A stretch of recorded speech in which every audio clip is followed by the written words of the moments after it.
morning and welcome to Nkuhuma Private Game Reserve here in the Sabi Sands of South Africa. My name's Brent. I've got Brian on me at camera. Oh, and a sneezing lion behind me. And Tara in final control. For those of you who might be new, we are in the Greater Kruger National Park region of South Africa, and we are live. Everything I am seeing, you are seeing by minus a few seconds. And as you can see, I just had a lioness walk past us. We are with the Nkuhuma Pride, that I'm sure those of you who are on afternoon drive would have seen with Mark. They have not moved very much at all. Very, very fat lions, still full of buffalo. So it's always great to be able to start such a beautiful morning, and quite a cold morning, with some lions. And we're just going to move quickly. They're going to start playing. We've just, at the right time, we got here a bit earlier, and now they're starting to move a little bit. And nice cool morning, actually quite cold morning, so it's possible that they might play, especially with a few youngsters around.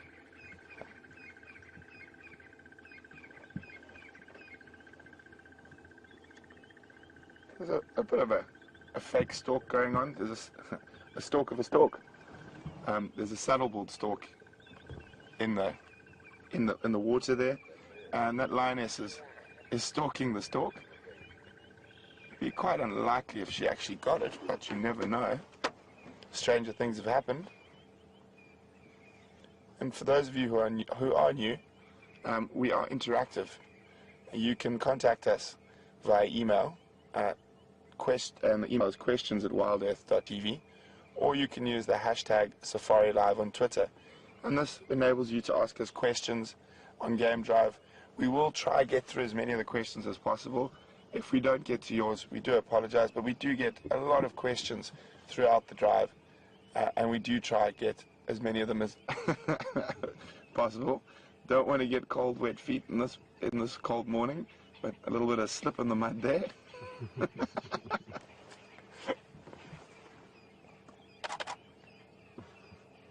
I know. That definitely wasn't the most elegant and alive cat-like movement you've ever seen.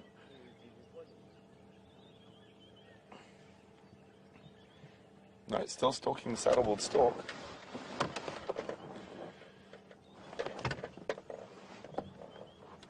But the stalk's much faster, much smarter, and saw the lion coming from a mile off and flown to the other side of the dam.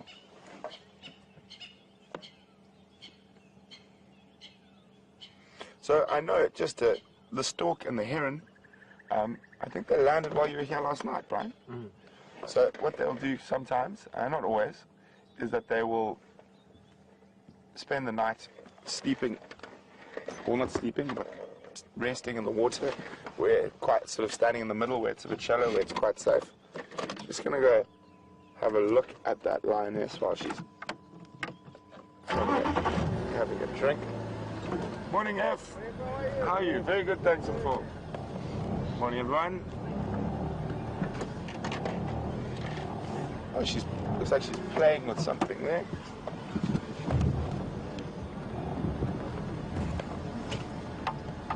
Stop watching my tires.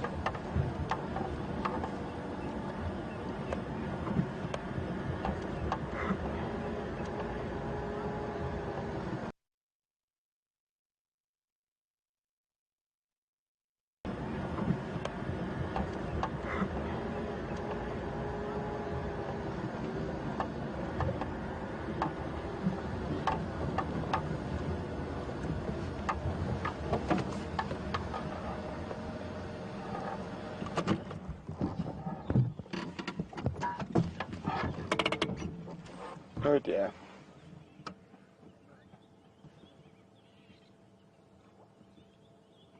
See. Okay, I think there's going to be a bit of showmanship and gamemanship. There's another lioness moving there, but the way she's moving, she's stalking the other lioness. So there could be a bit of playing.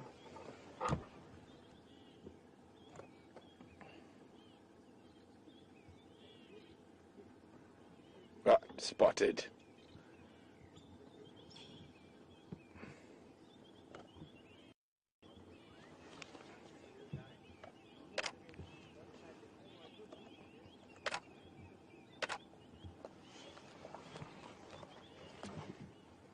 Coming to inspect what the other lioness was up to. She was just playing with a stick.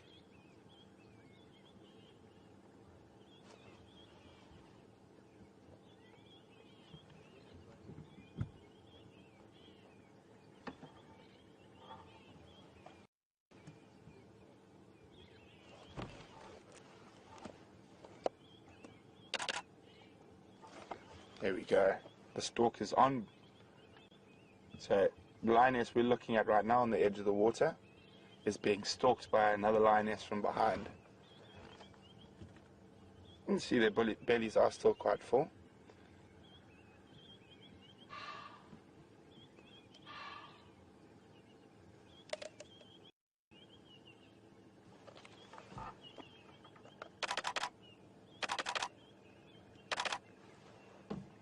So if you hear that clicking, sorry guys, it's just my camera taking a few photographs.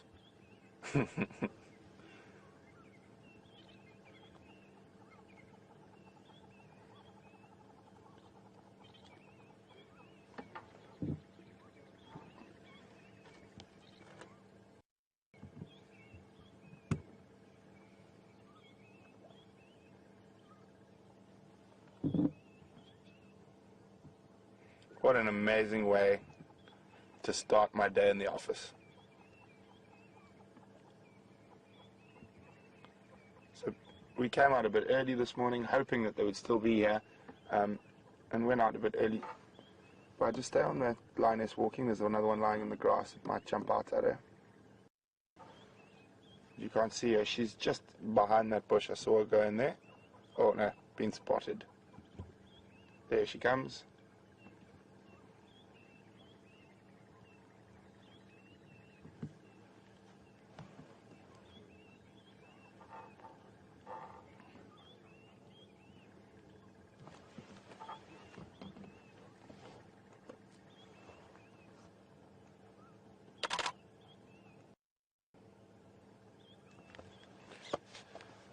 It's a nice cool morning. They might play a little bit. They are still very full of buffalo. We're hoping they don't keep walking that direction. Our southern boundary isn't too far from here.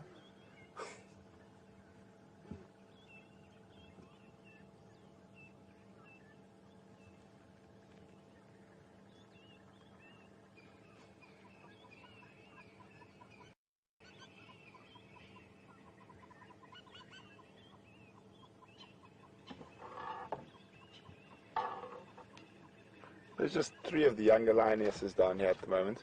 And the rest of the pride is still very much fast asleep.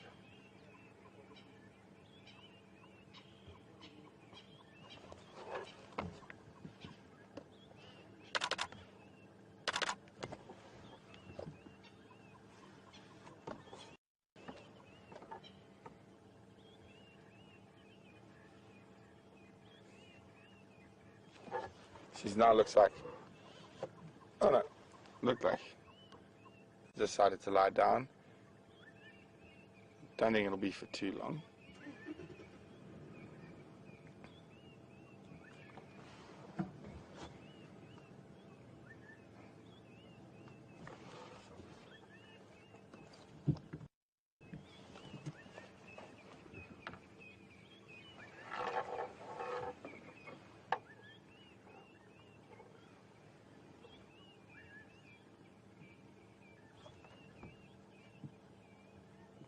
So have a look. It looks like there's going to be a bit of a game again there.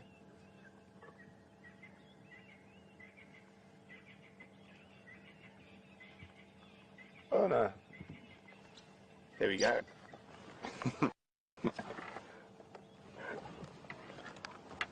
So all this playing and stuff, specifically when the animals are younger, is really important. It's practice hunting basically. You'll see how their paws come out to the side and try to trip each other, and that's all very good practice for when they are actually hunting. and also it helps affirm the social bonds in the pride. Lions, when they eat, can be very, very aggressive, and it's pretty much whoever can feed myself first. They'll literally fight, bite, scratch, claw, growl, snarl at each other. So these downtimes when they're not eating is very important. Playing and a lot of social contact between them, touching, and that helps reaffirm the relationships in the pride.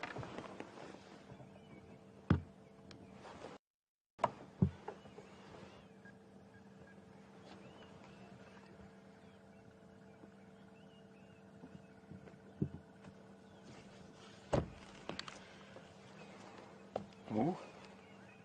Uh-oh.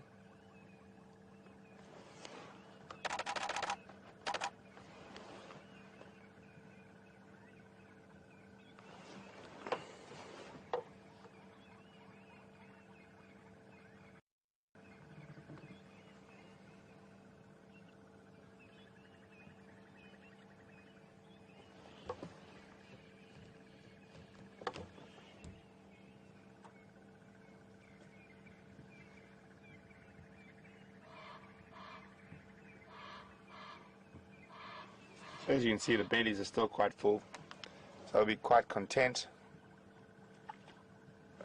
No pressure. No pressure to make a kill.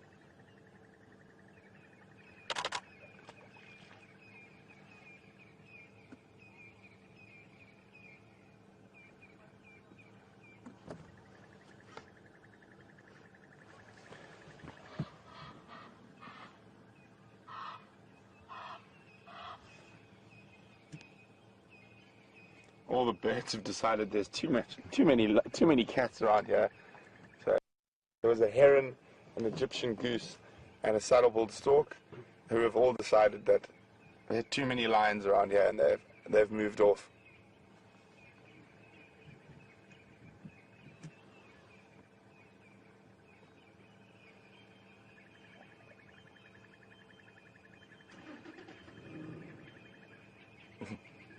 Having good fun with the roots that are going into the water.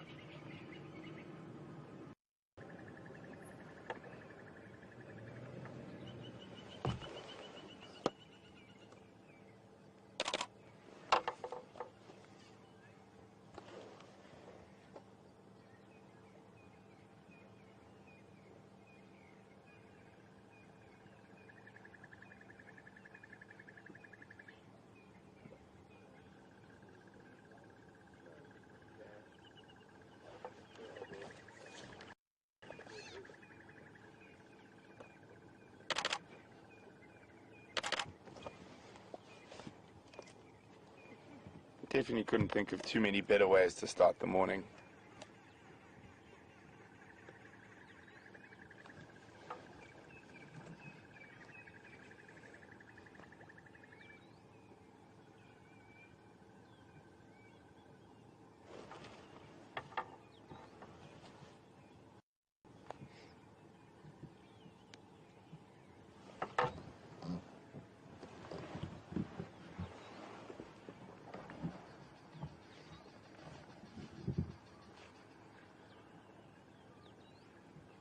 We're incredibly privileged to be able to share our passion for the wildlife and the African bush with everyone, all of you, all over the world. And we really do appreciate you guys watching and sending in your questions. So, just an update for anyone who's just logged in. We're sitting with the Nkuhuma pride of lions. I think Mark found them yesterday morning. They killed a buffalo to the south of us, and they've still got they've got big fat bellies, and they're now in the early morning just sort of waking up. A couple of them are playing, the rest of the pride's still sleeping off the buffalo, and there's 3 younger lionesses here are playing a little bit, and because they've been on had such a big meal quite recently, I mean, since they were found yesterday morning, they haven't moved probably more than 100 meters this whole time.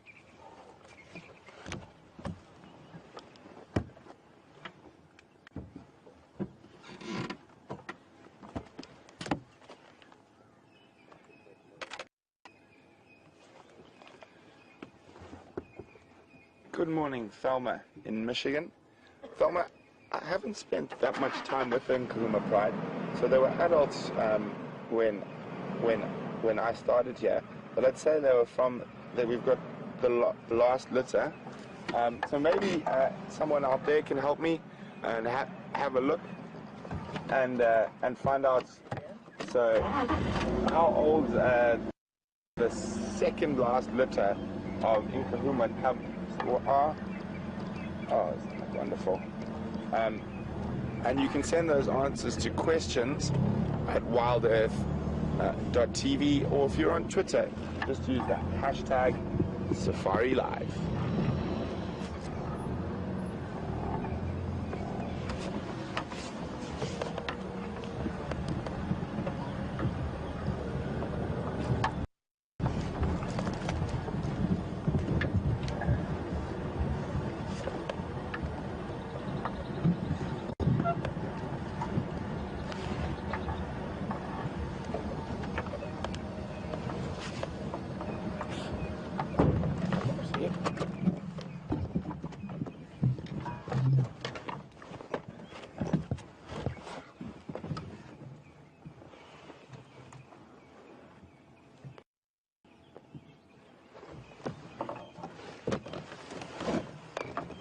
So the younger lioness on the left there is probably just around a year, maybe a little bit younger.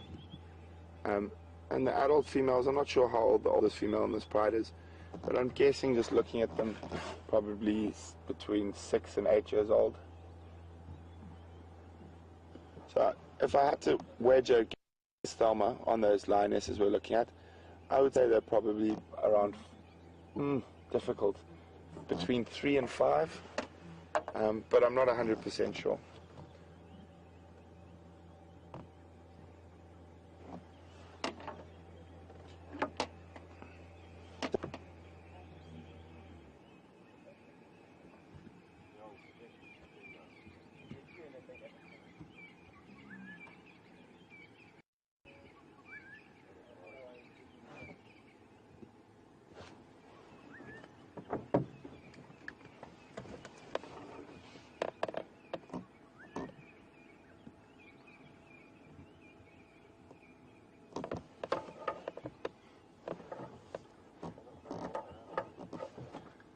Good morning, Lucy from South Bend, Indiana. Lucy would like to know, do lions age in years like house cats do? Unfortunately, Lucy, I have no idea what years house cats age in. I don't actually know. Well, they've heard something, or their head's picked up and suddenly looks to the west of us. I can't see anything there. Maybe they just heard something in the block. There are a lot of other animals in this area, and this watering hole is frequented by buffalo and elephant. I've seen leopard here frequently as well.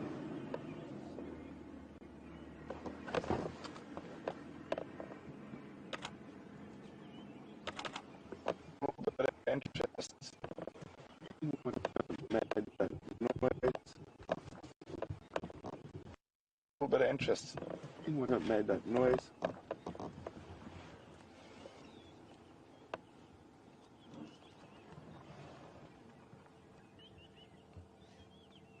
Nice cool morning.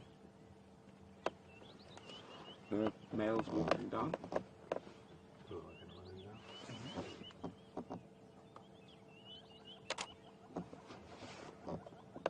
There's a young male here, about 2.5 years old now. You can see his mane starting to develop. He's going to be a good-looking boy by the looks of things, and quite a big lion as he grows up. Unfortunately for him, he's going to get pushed out eventually. Have to go become nomadic, and when male lions get pushed out in this part of the world, they quite often will join up with other young male lions that have been pushed out, And they do this to form coalitions. It's easier from a hunting point of view, and it's easier from a survival point of view. There's a group of you, it's much easier to fight and defend yourself than if there's a single lion.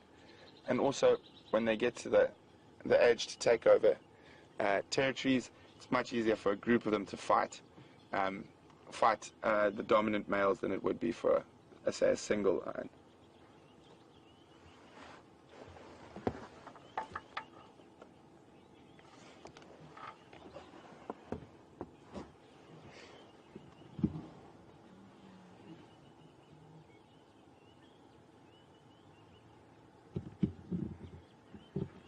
So now some of the older lionesses have got up and started moving, which is a general sign that they will move maybe for a little bit. Hopefully they stay on Nkuhuma. Just gonna go see what they're up to there.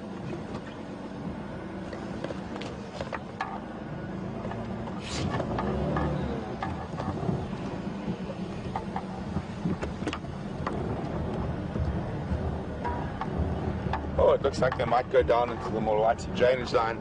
That could be very, very pretty. Such a beautiful part of the reserve. Dry riverbed. Oh, isn't that a stunning shot? Sorry, Brian. This with that big tree, the sun coming through and the lines underneath. That is a magic, magic shot. It's like, oh, we got a bush in your way. Let me just go forward half a meter. And you can actually see how cold it is in the morning. You can see the steam coming out of the lion's breath.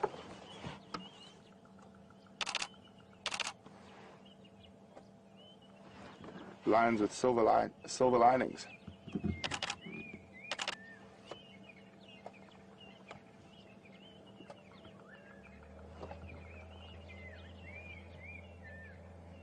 And you can hear the dawn chorus of birds. Oh, it's an absolutely spectacular morning.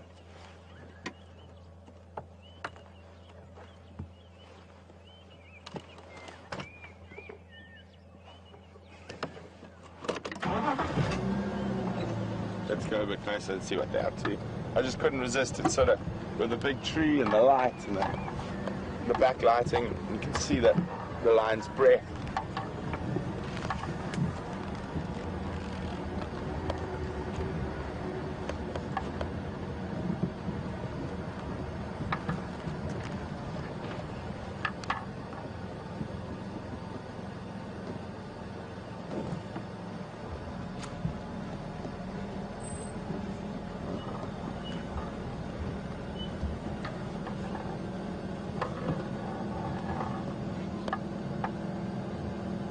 There we go. Boom.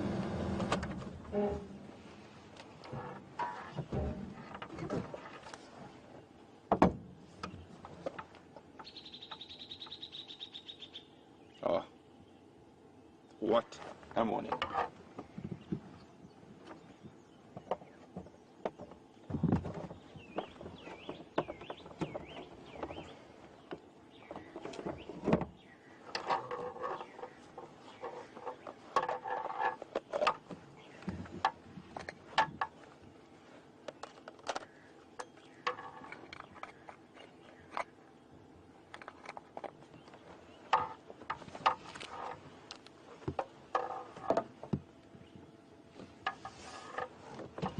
Move a little bit.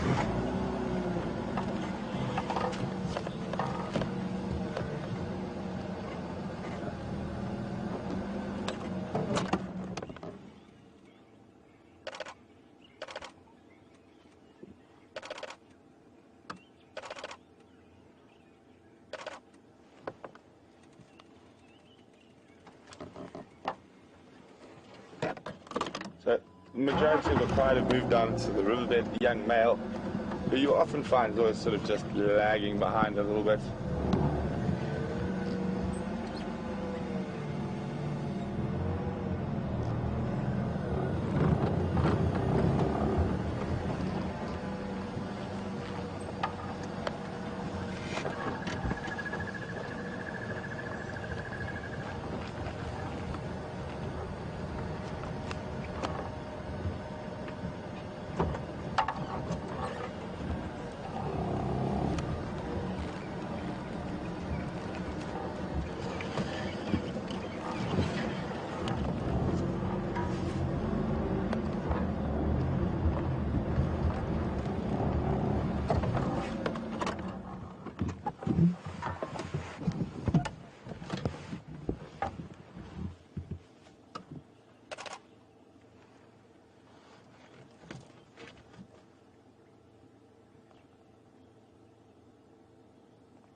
Good morning, Anne from Oregon.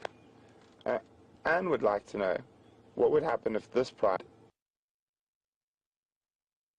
that they split into splinter groups, because it's oh, wait a second, let's watch them playing for a second.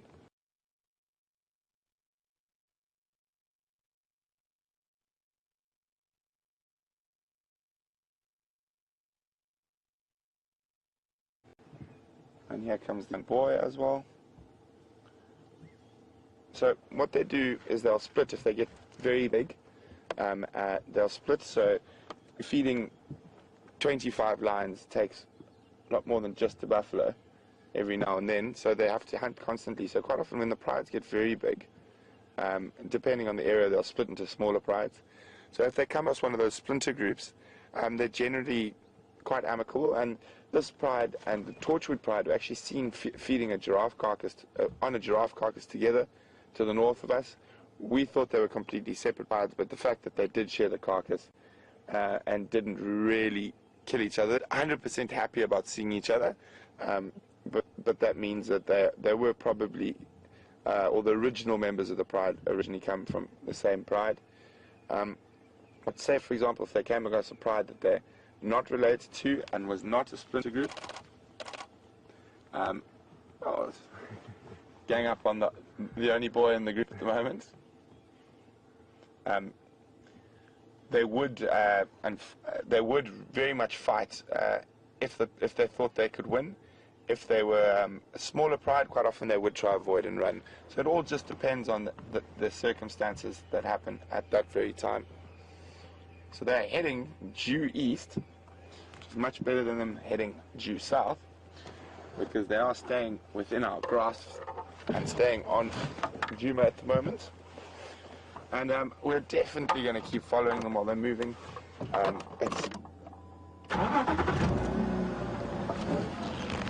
It's going to be quite interesting for me to see where they head from here. And looks like they're going to put my driving skills to the test early this morning. I think we'll make it, Brian. Of course we'll make it. Of course we'll make it. This one I'm not so worried about, it's the next one. Hold on everyone, we're about to go up quite a little incline.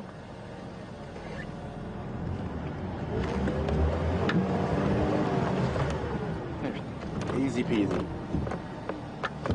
So the area they're moving into is quite a big block with no roads. When we say a block, it refers to sort of a section of the bush between the roads. Oof, smelly lions. Just gonna have to concentrate here for a second while I try to find a way up this side of that.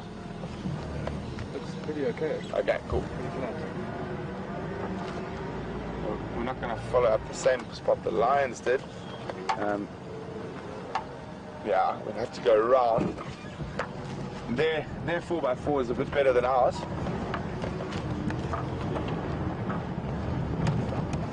Oh, there we go.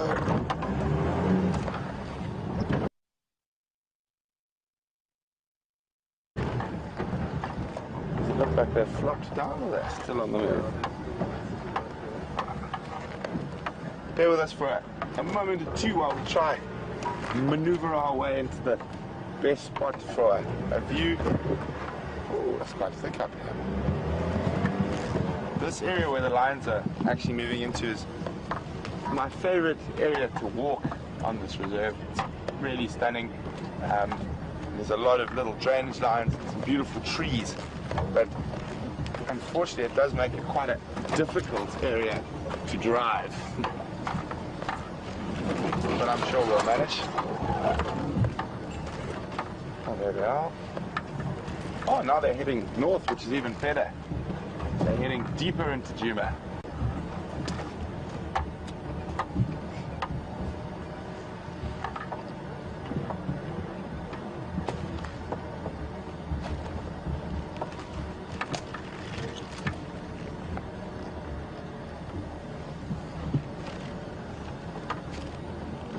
And lions are are known to be quite lazy creatures. As you can see, that flurry activity has completely worn them out. Although the one lioness is still up. Let's see what happens. I think there's a strong possibility that was the movement for the morning. They're gonna go back to sleeping off the buffalo.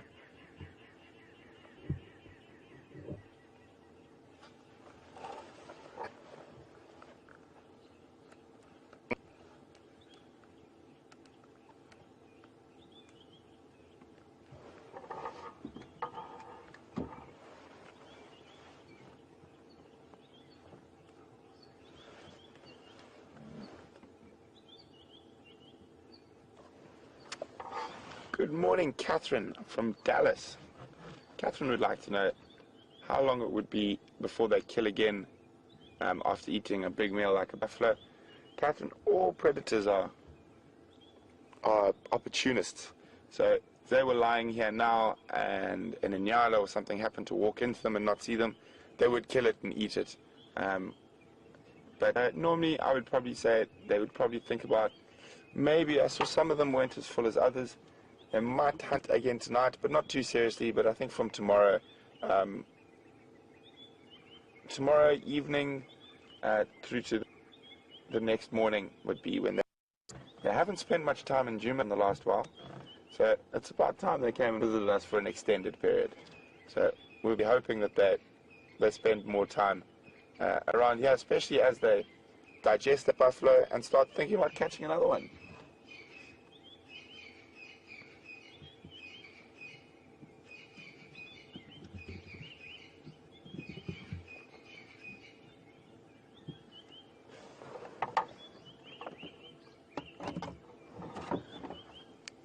The stations Ngala across the Molwati and are now lying up on the eastern bank of the Molwati, probably 100 meters to the north of where the access road goes into the Molwati.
Good morning, Virginia, on Twitter.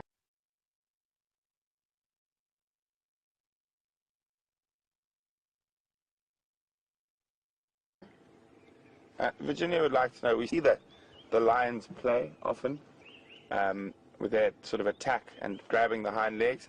She'd like to know, is this how lions generally take down prey? It is, Virginia, that on the smaller prey they would try sort of trip them, grab their back legs, and that's the way they would try catch them. But with bigger prey, sometimes they would also go from behind, but they would try anchor themselves on the back of something like a buffalo.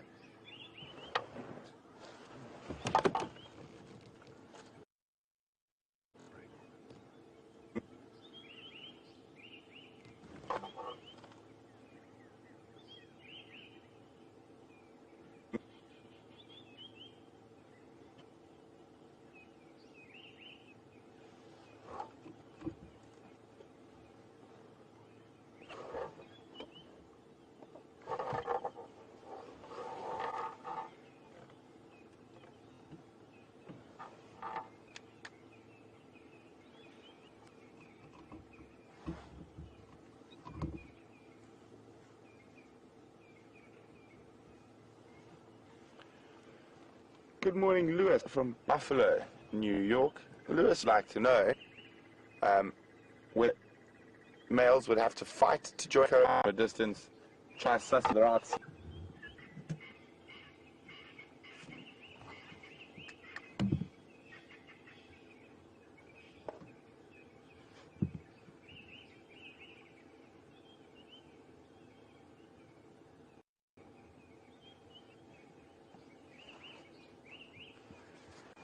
Good morning, Vicky in Texas.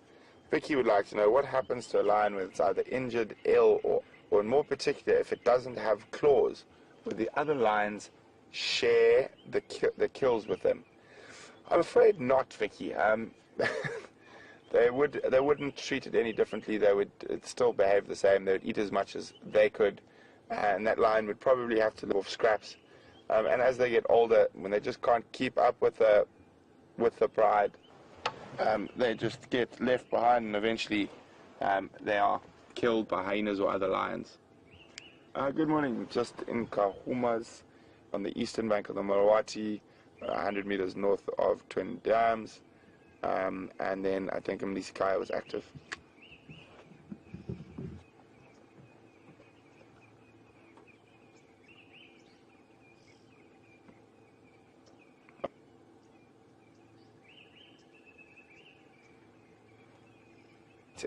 It doesn't really change throughout the year.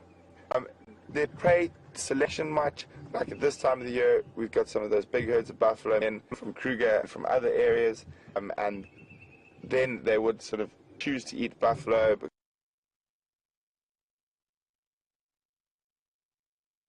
because it doesn't really change.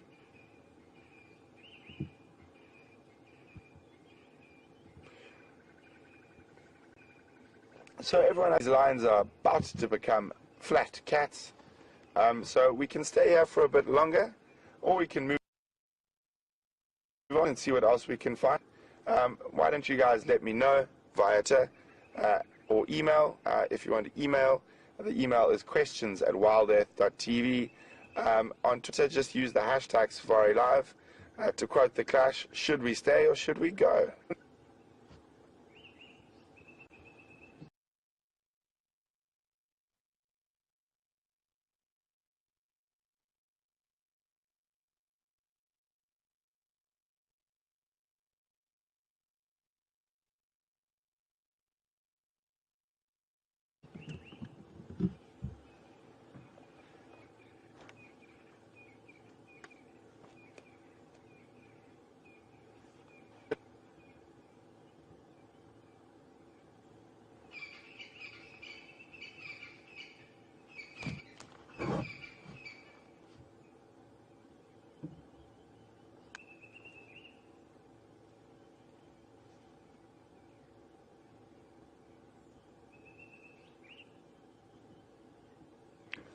Sabera, one of our Zoomies, come live with us this morning. Ray said, could I elaborate on a lion's roar? Just watched a documentary. I said the roar is an indicator of health. I've never heard that before, and documentary, so I can't actually comment on that specifically. But what I can sort of watching lions for a long time, there was generally a territorial thing to let lions in the area know their territory. And it could be an indicator of health because, oh no, if I'm 100% on with that theory, because male lions, so it's sort of towards the end, and are worried about younger males coming into their territory, quite often manage to chase off younger males just roaring a lot and make a noise. So there might be some, but I've never heard anything about that before. Maybe you could just pop a link or the name of that documentary on my Facebook, and I could relate a date.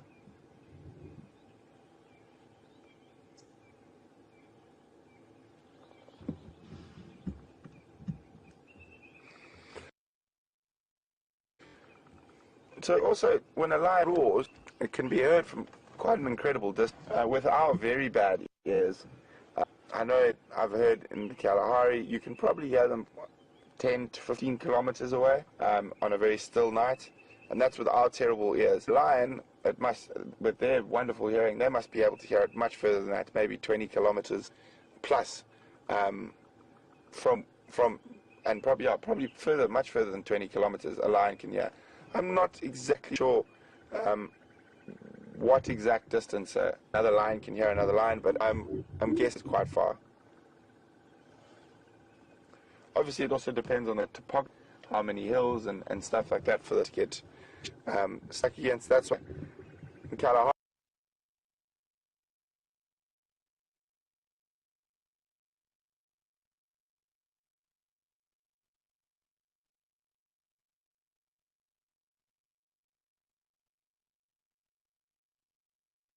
Desert and the Makgadi region of Botswana was very, very flat, I think. And there's not a lot of big trees or hills. It will be heard from further than, say, here, where we've got quite a lot of undulation.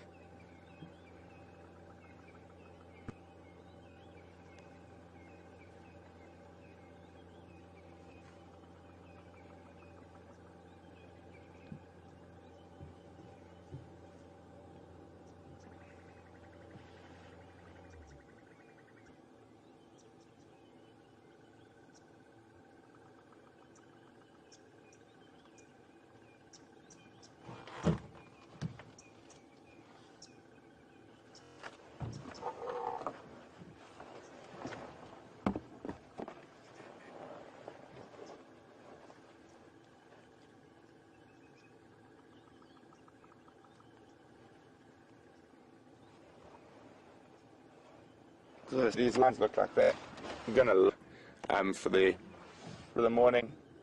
So I think it's time to go see what else we can find. Goodbye, smelly cats.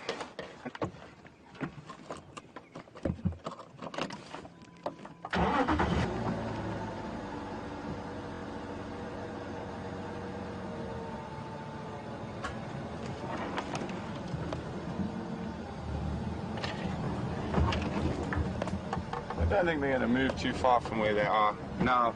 They've got some nice shade on the eastern bank of the river. I think they're going to be pretty settled in this area for most of the day. They might possibly move back towards the water this afternoon as it gets a bit cooler this evening. That is the closest water to them. There are some pans in this big block here, but I think that the Twin Dams are still the closest water for them. It's warming up quite nicely now. Time for the shuka to take a break.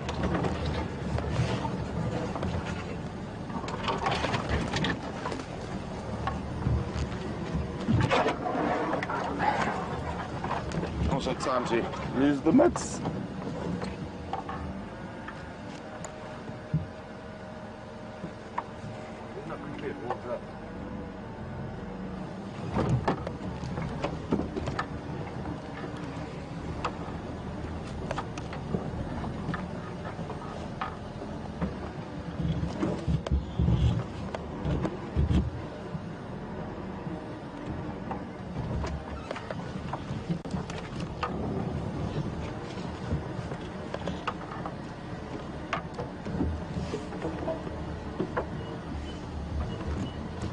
Watch.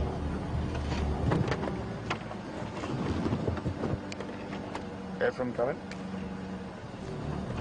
Confirm, is that in Konzo of Fazingwe or did you tola?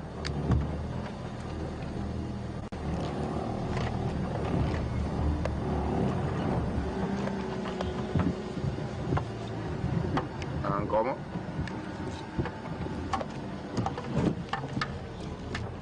Standing by.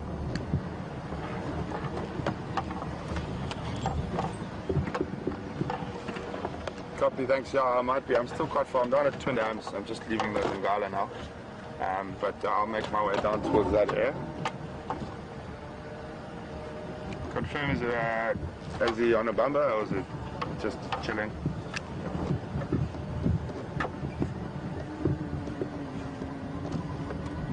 Copy, thanks very much. Okay guys, well that's a fantastic way to start the morning. And we're going to go see what else we can find.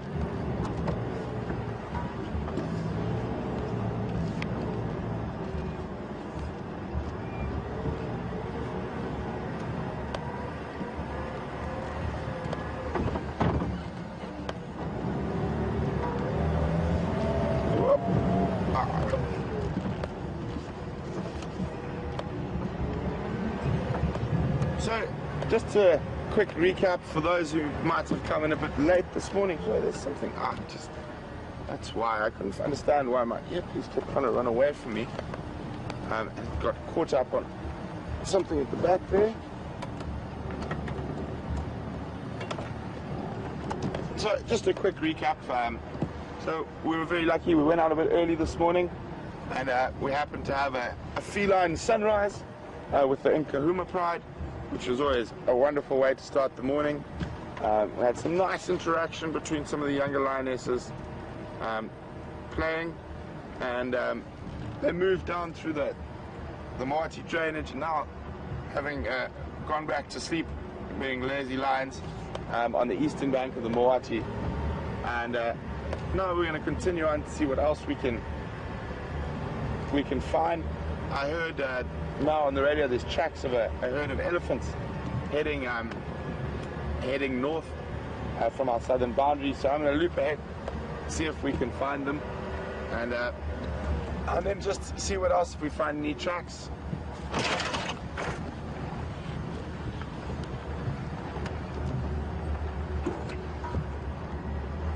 Remember guys, this is an interactive show. You can send your questions through via email to questions@wildearth.tv, or if you're on Twitter, you can just use the hashtag #SafariLive.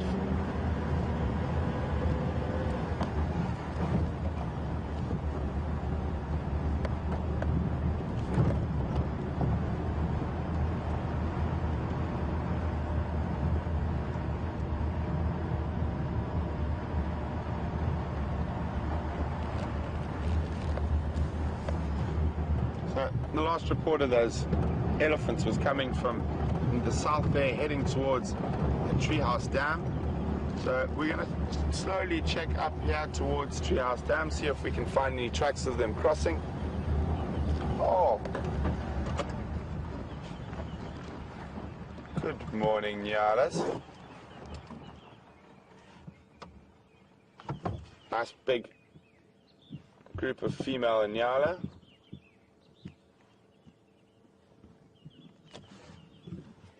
Such a pretty antelope. 1, 2, I can see quite a few. Oh, there's a young boy amongst them as well.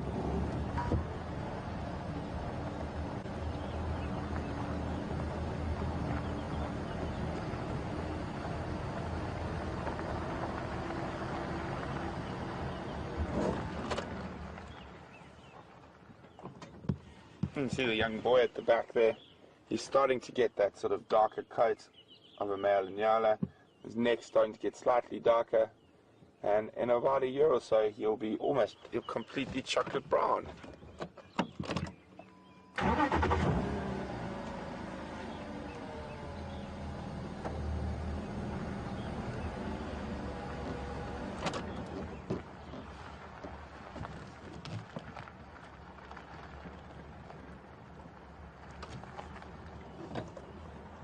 So, Nyala like to frequent the edges of these small drainage lines, being browsers. They are more interested in having lots of little bushes to eat than lots of grass. So they like to live in these thickets along the edges of the drainage lines. There's quite a lot of food for them. That's why they prefer these areas.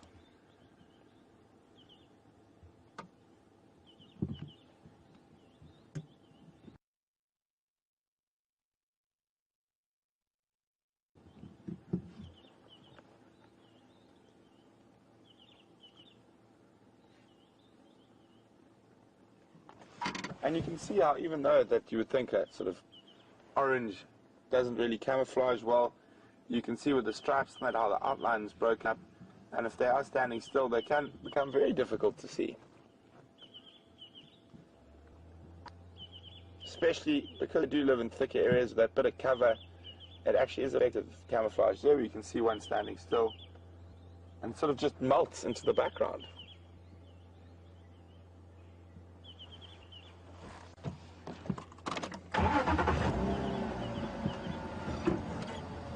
Have a good morning, girls. And the little boy.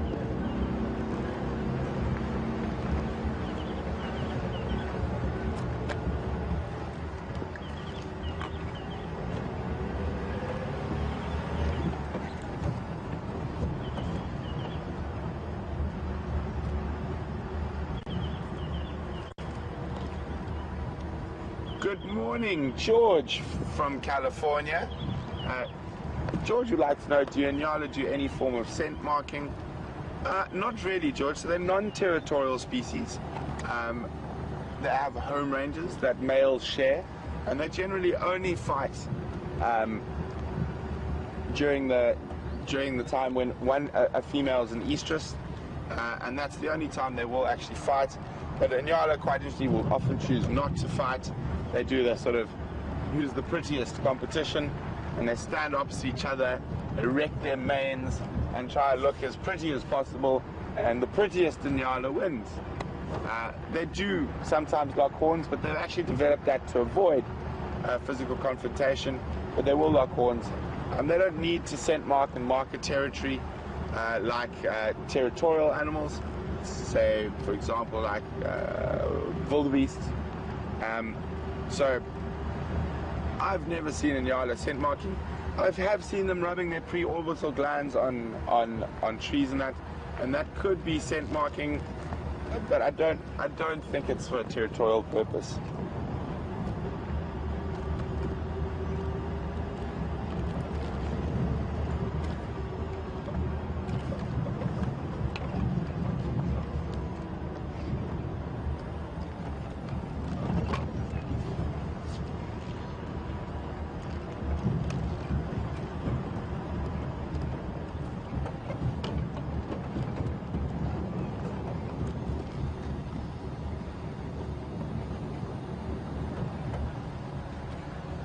Good morning, Anne-Marie, who's tweeting us bright and early this morning.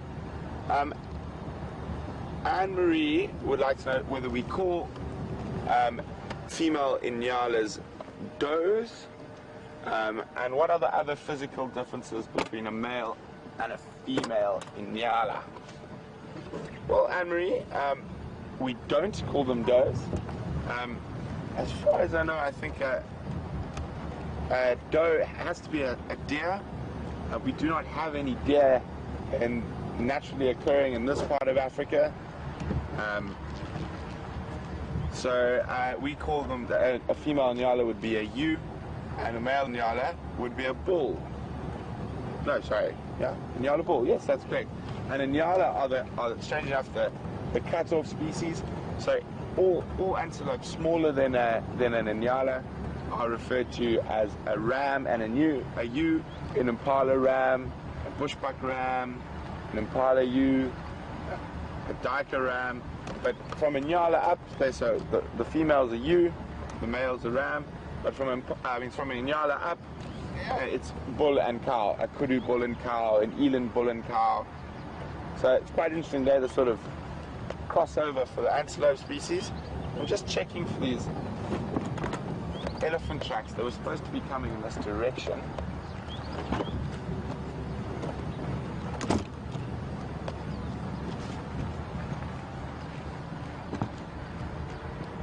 Sorry, guys. I'm just listening to the radio quickly. I'm listening for the update on those elephant tracks.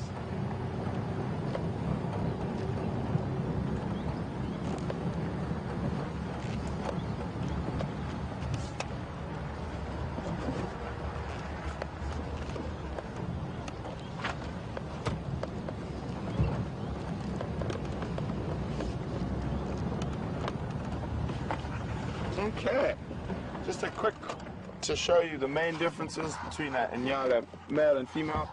Got a picture of a Inyala male here. Apart from the horns, you can see he's got a dark chocolate brown body, a very, very prominent white mane. Hopefully, I will keep my lookout. If we see a male Inyala, we'll have a better look. But here's just a quick look, and obviously physically quite a lot bigger than the females, and the color is completely different. Right. Let's carry on. We're going to carry on looking for these elephant tracks. I know Cedric from Arethusa is also, he's the one who called them, and he's following those tracks at the moment. So we're just checking this road to make sure they haven't crossed. And that's the important thing about working together, so we can help each other find the animals faster. So Cedric's coming from this way, so I said, okay, I'll check through here. And nothing yet. Cedric coming. Good morning, Cedric. I've checked Elephant Skull all the way through to Treehouse Mighty. I don't have any in Nkonzo crossing. I'll check Savage's Chuck further.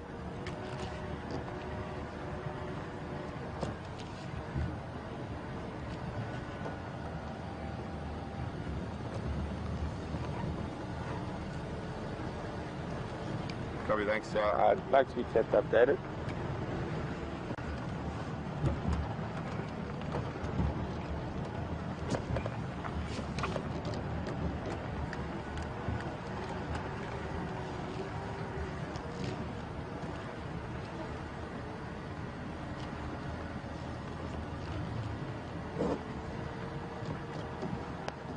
So,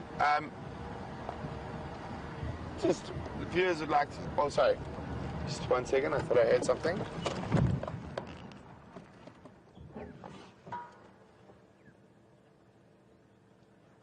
Cedric. I heard a car. At least I wasn't going completely batty. So what I'm doing while I'm chatting on the radio there is Cedric's been following those elephant tracks all the way from the Arethusa boundary, and they've been heading in this general direction. So I've been checking the other side to see if they've crossed out, and what we're doing is we're closing off the area that we have to check. We make it smaller, so it makes us a lot easier for us to find the animals. And then the Shangaan word I think I used, I'm not sure which one it was, Nkonzo maybe? Yeah, Nkonzo is the Shangaan word for tracks. We're referring to the footprints that are left by the animals.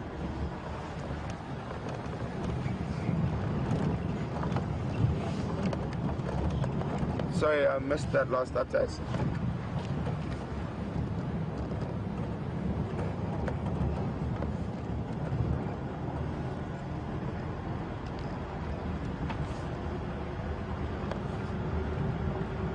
Copy, thanks.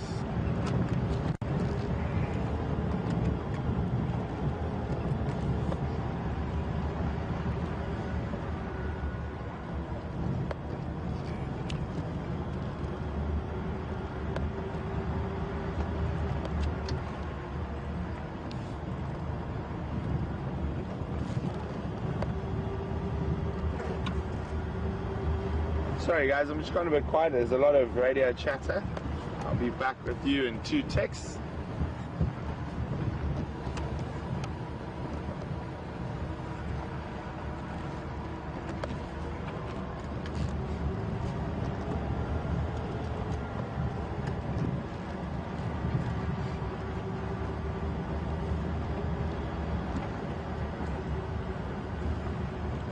Good morning, Jeffrey from Texas.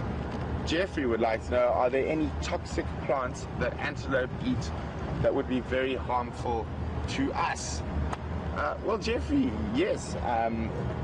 There's one in particular, but it's also harmful to them if they eat too much of it. It's called a tambuti tree. Unfortunately, the area we're in at the moment, we're not going to find any. They like to go around the drainage lines. And certain antelope species, well, specifically kudu, and some other non-antidote species, will when they have a bad infestation of parasites like tapeworms, what they will do is, sorry, I just heard some funny noises from a bird. What they will do is eat those leaves. And it took off. What they'll do is they'll eat those leaves to purge their system, and they'd eat the Tumbuerti tree. I'm not sure of too many other noxious plants that are eaten by mammals. Porcupines also eat the roots of the Tumbuerti tree. I think it's black rhino, giraffe, baboon, have all been recorded to eat that when they have parasites in a lot of parasites in their system, to give their system a purge, flush it all out.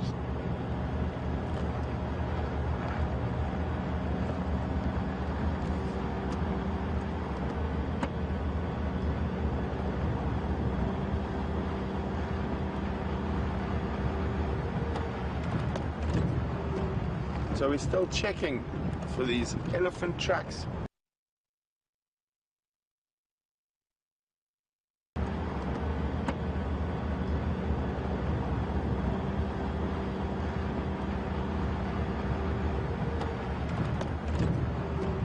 So we're still checking for these elephant tracks.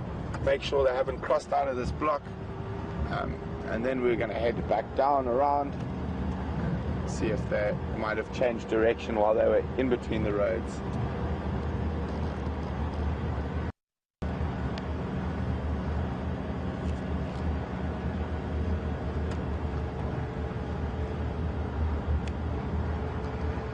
And as it's warming up, the flies are out and starting to come out in force.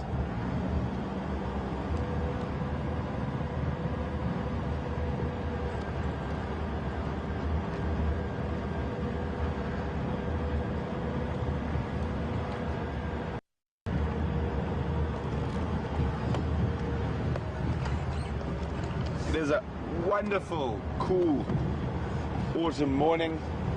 I think it could get quite warm today. Temperature at the moment is probably around 20 degrees Celsius. I think that's mid-60s in Fahrenheit. Very wonderful blue color in the sky. After the rain, so it settled a lot of the dust and smoke. Wonderful color in the sky this morning. And nice to have some sunshine, proper sunshine after a few sort of overcast days.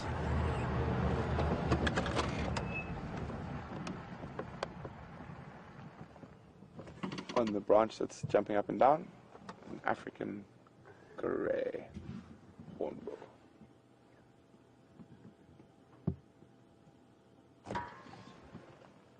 That hornbill species there, an African grey hornbill. So it doesn't have the brightly coloured beak that the red-billed and yellow-billed hornbill has, but it does have a very similar body shape and colouring, not colouring, so body shape and bill shape.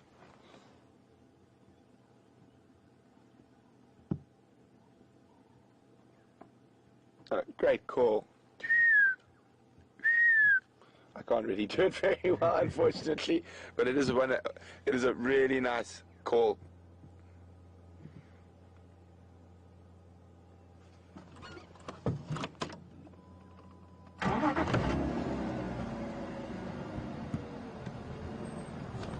So guys, if you've just logged in, quick update, we're busy searching with another vehicle for a herd of elephants that tracks were seen coming into Juma, and we're just going around these large blocks, as we call them, and a block is where there's no roads and it's just bush, and we're trying to see where the tracks have come out, and if they haven't come out, then we know they're still within that area between sort of four roads.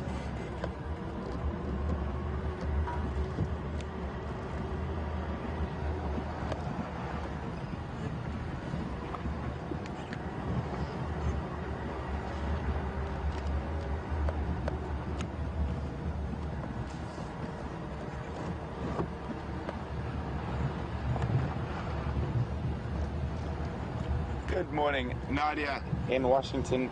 She would like to know, is there any color difference between an African grey hornbills between the male and female?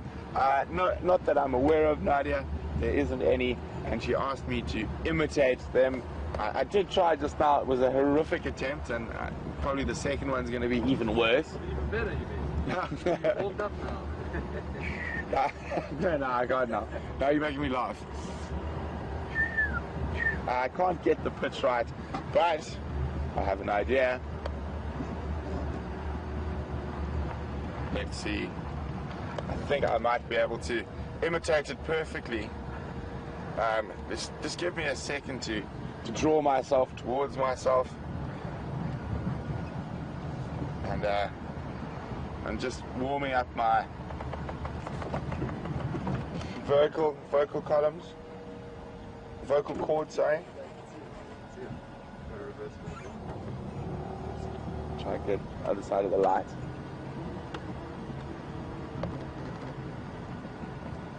Aha. A little bit more. This one, I think, is a good one for the birders out there. I'm gonna definitely, once we get a better look, say, who can identify this bird? There we go, turned perfectly for you there. Oh, and off. Oh, not too far though.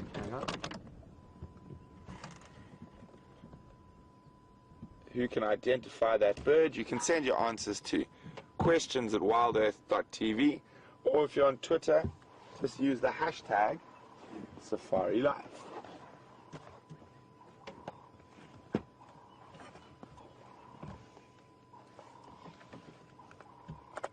You still see him there? Yep.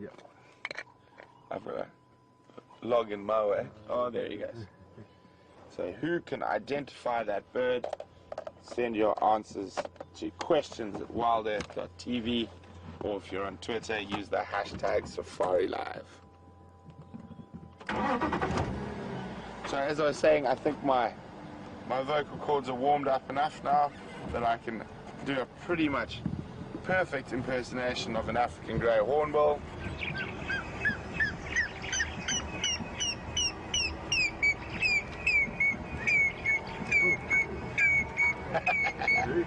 Very professional, huh?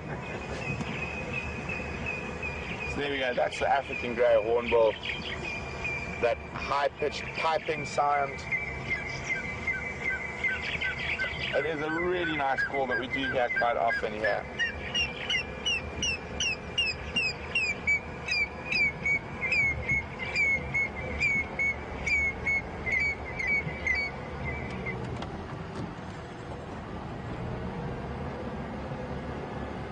I wish I could have imitated that path.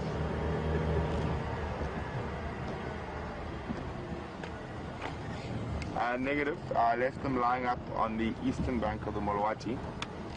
If you, from that big Jackalberry, the access road into the Mulwati, if you go down there and then straight across and follow my tracks, you'll see where I left them lying up.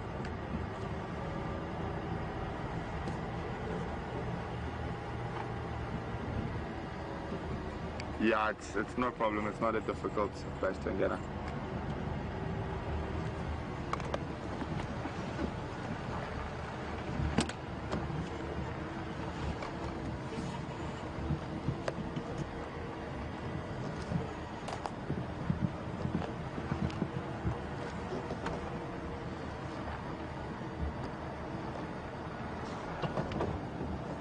Just checking the tracks out. I can't see any tracks for these elephants. They might be hiding in this area. Morning stations, Brent from WildEarth. Can I have an update on that Madonna Ingwe sighting at Safari Access?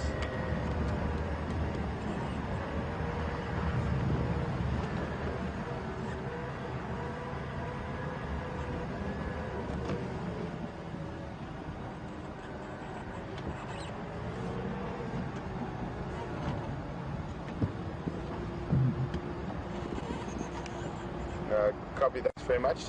Confirm that my daughter has been lost.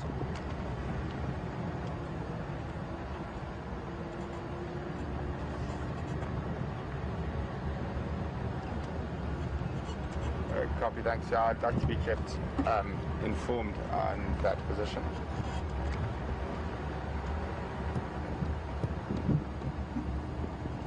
Standing by.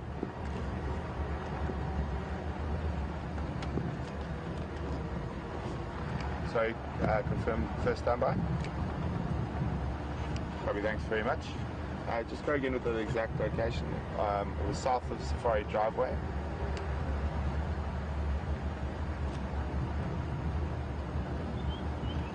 Copy, thanks very much.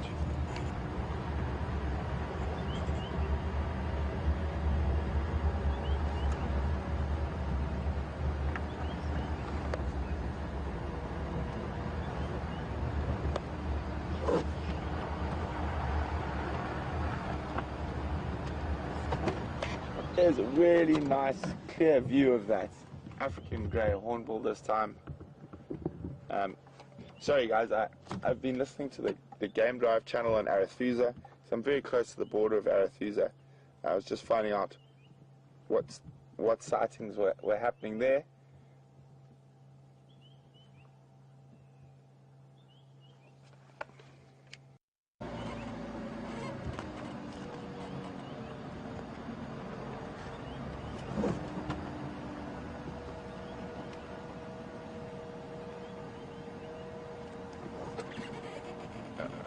Let me just have a quick look in my book here.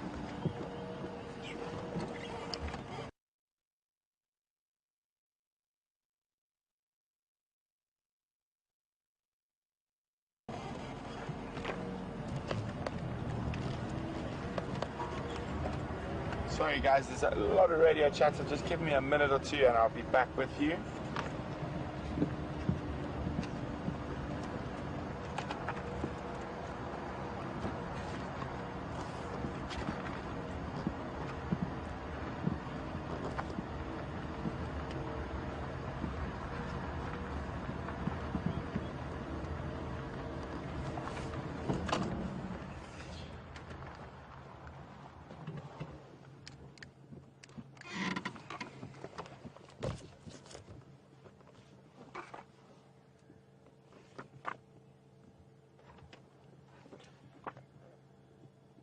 So, apparently there was a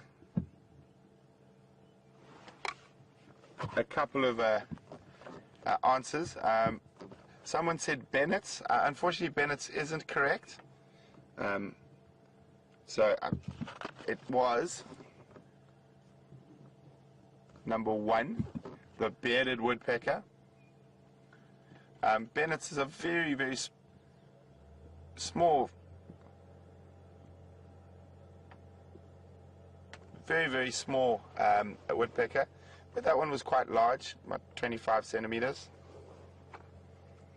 And just waiting to find out who. I did hear someone did get it right, but who got bearded woodpecker?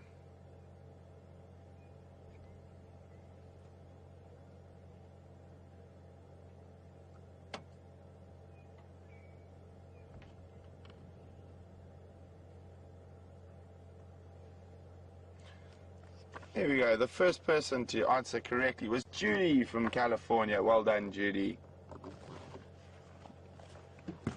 So, there's been no update on the elephants and where they've come. They haven't come out of that block.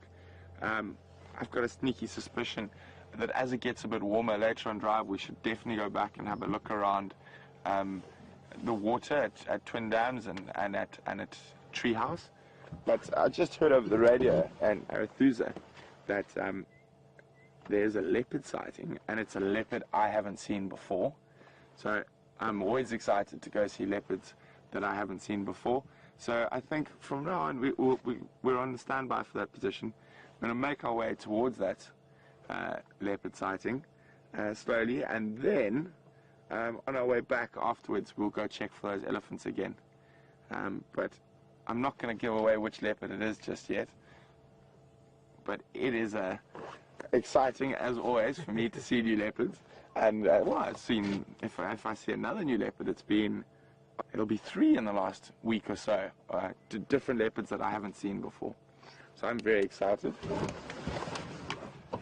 I just gotta need my Arethusa map quickly to figure out exactly where it is.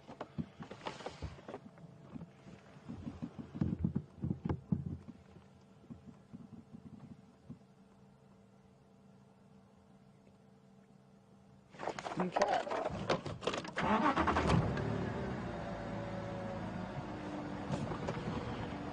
So I'm going to cross into Arethusa. Look at there.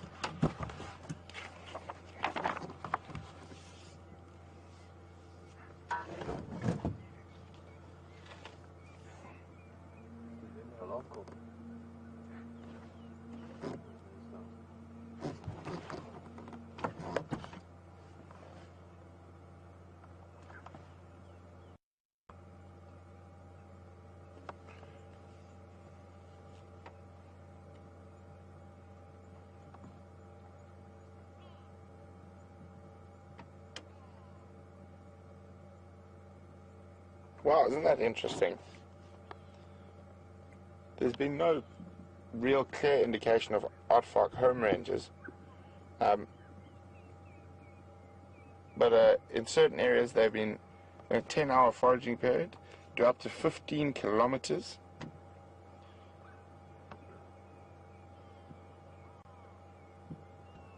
And it has been recorded as far as moving 30 kilometers in a night.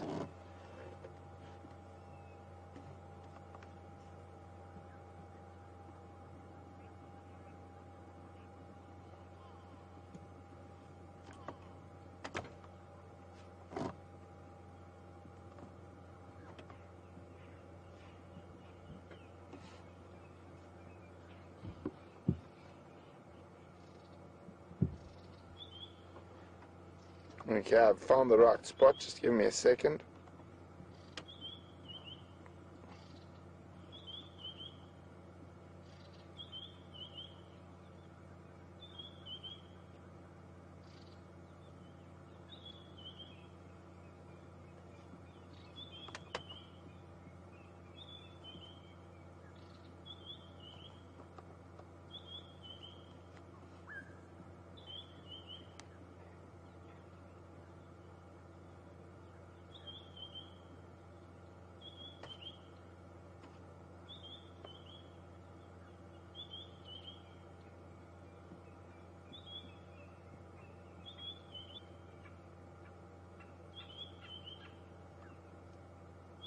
Okay, so there were 2 questions we were looking at. I found the answer to one of them, and that was that how long does an aardvark generally stay in one of their burrows? And it can very much vary. They'll have multiple burrows within a home range that they use, so they'll have favorite spots.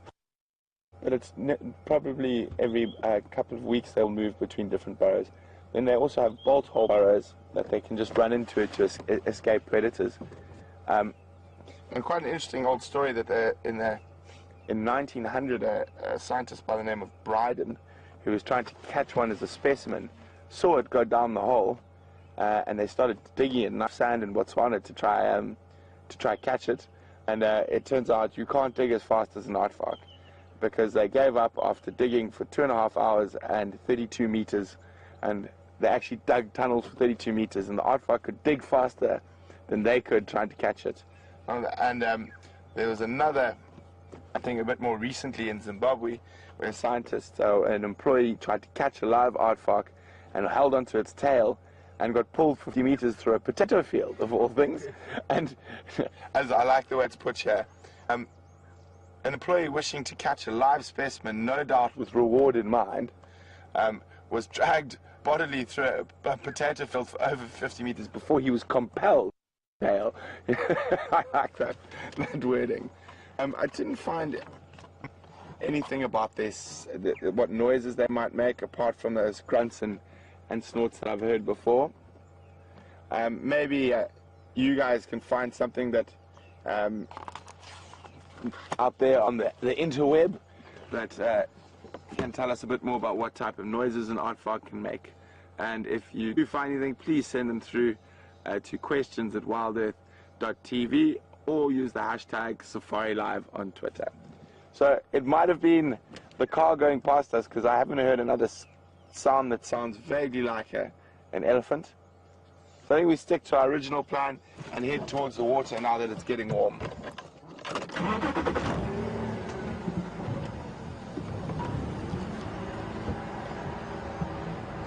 A lot of testicular alarm calls, yeah?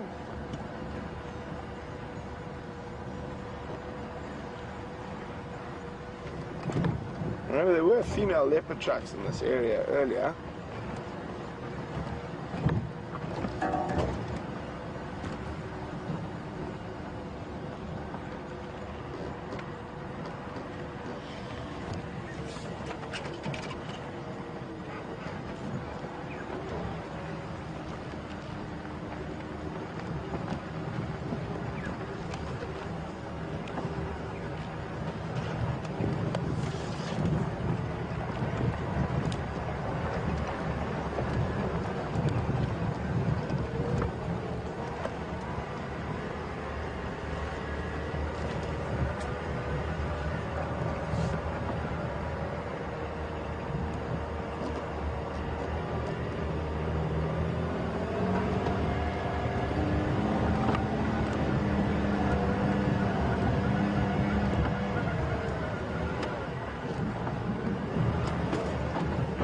So I think we'll start making our way back towards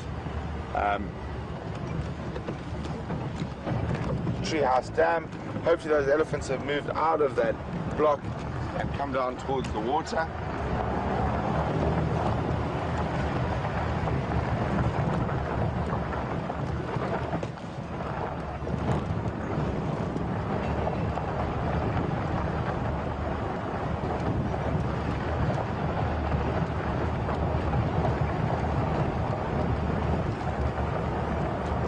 So guys, I haven't heard anything about that green bird that was in the tree earlier that we asked you to identify.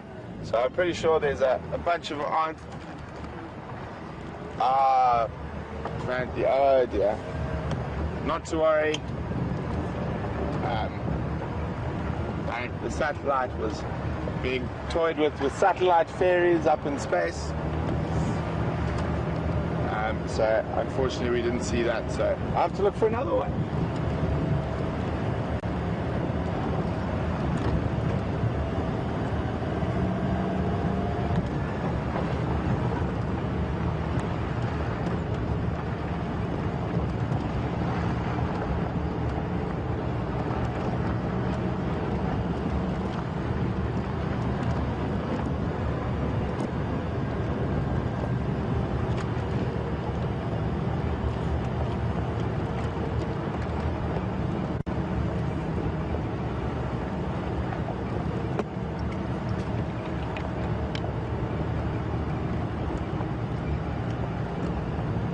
Morning, Trent from Fiji. Always get quite jealous when I hear Trent from Fiji, because I've heard Fiji is such a wonderfully beautiful spot. Really good fishing as well. Trent would like to know whether baby elephants use their mouth or their trunk to suckle. Trent, they do use their mouth. Their trunk sort of gets in the way and they will sort of move it out of their way to suckle.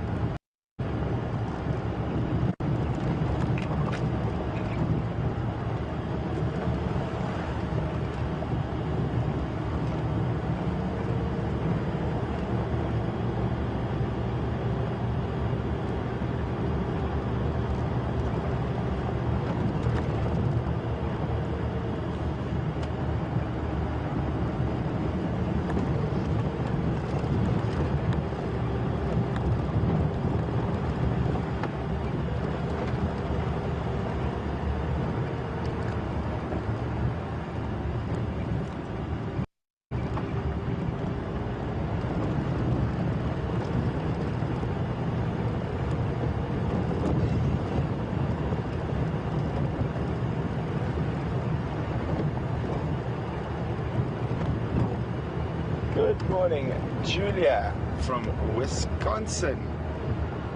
Julia would like to know whether baby elephants go through a teething process. Julia, well, they lose their first sort of tusks and baby teeth quite early. And I imagine there would be some teething coming through, but I've never noticed them like I have with lions and other animals, noticeably being irritated by their teeth. But I'm sure there must be some form of teething process.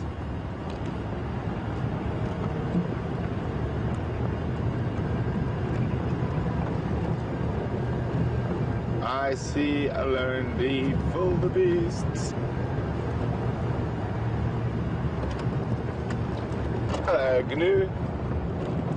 Where are you going, Gnu? There's a few more coming. Hello, wildebeests.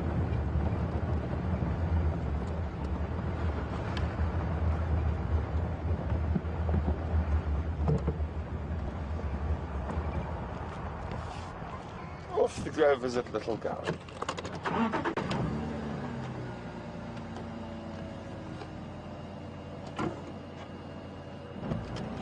Okay, we're just going to come through down towards Treehouse Dam. And second part of the question about teething is about tooth rotation in elephants, and I will get to that in a moment. I just want to get somewhere where we can stop and have a proper look.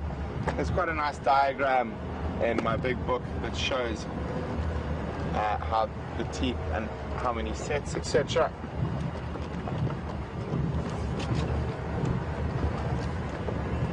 Wish we had an old elephant skull around here somewhere. That would be the easiest way to show it. But even a big animal like an elephant, when they die in the bush, after time there's very little left. Even the bones get broken down. Lots of different animals, or porcupine are a great favorite at sort of taking bones and nibbling on them for calcium.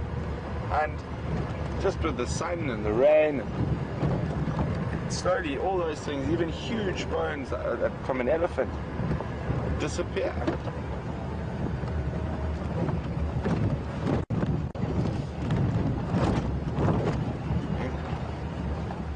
So the last tracks of that elephant went into this area to the right here.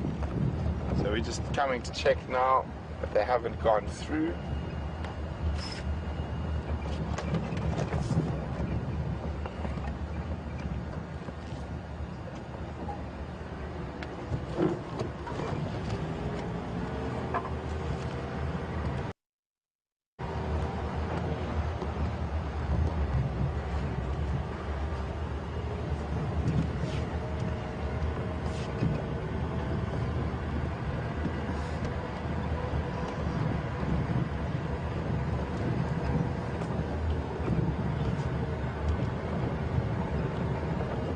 Come on, elephants.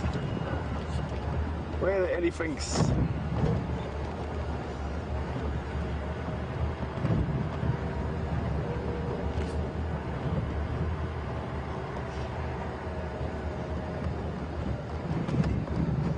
Fingers crossed they're all cavorting in the water.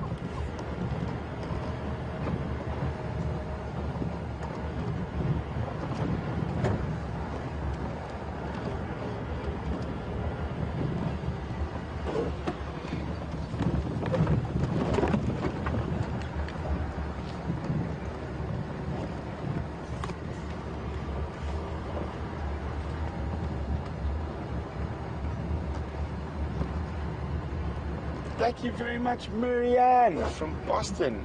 I did not know that. So I said I've heard them grunting and snorting while they're feeding, and they bleat when frightened. So I wonder if they sound like a sheep or a goat and go, bah!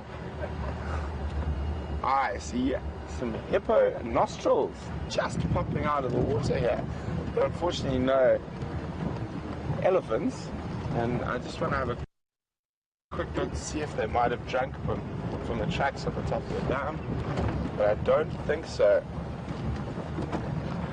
And let's see if the hippo pops up. And it gives me a chance to find that wonderful diagram about teeth.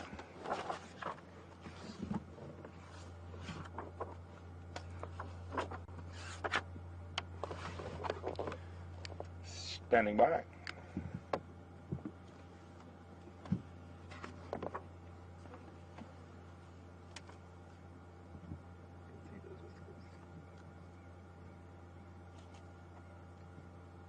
Straight east. You cross the Molwati, and you'll see where my tracks go through that eroded section, across the Molwati, and then head east on the, head north on the eastern bank of the Molwati.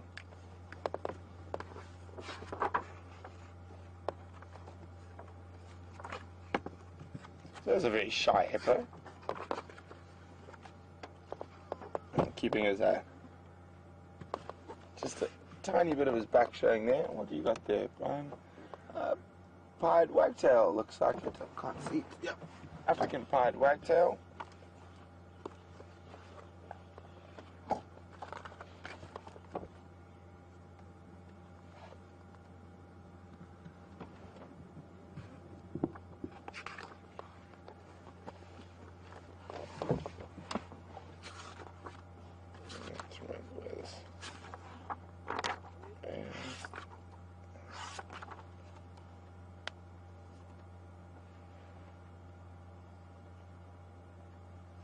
A very, very shy hippo.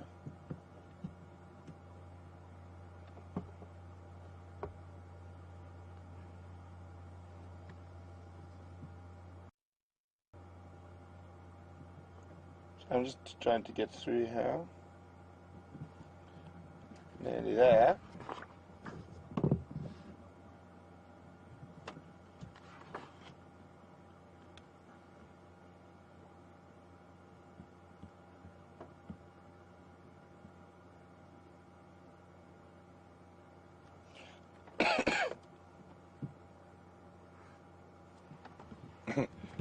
But hippo is definitely not being being very camera shy. Copy, thanks. So, unfortunately, I forgot. It's not really a diagram as such. I have seen them before, but it's more of a sort of time frame for the 6 sets of elephant teeth in years. So they have 6 sets, and so the first set of molars will come out in the first year, and so for the first couple of years they come quite quickly. Then the second set, so they do have that teething process. Then second set in the second year, the third set generally in the 6th year, the 4th set in the 15th year, the 5th set in the 28th year, and the last set in the 47th year. I guess that's probably on average, not specific. So that's it's quite interesting that. And once they reach that last set of molars, by about when they get sort of over 50, 55, or about 50, between 55 and 60, there's almost nothing left, sort of ground down, and that's when you watch elephants start losing condition, when they're unable to chew their food. So if you look at elephant dung, they digest so little of what they eat already, and then to now remove their teeth away, and that's sort of the end of the road for a lot of ellies. Okay. Well, this hippo is not being very cooperative, so, and the elephants haven't come out, so I'm going to reverse back and go check the rest of that road to see if they have come out of that block. If they haven't, maybe they've done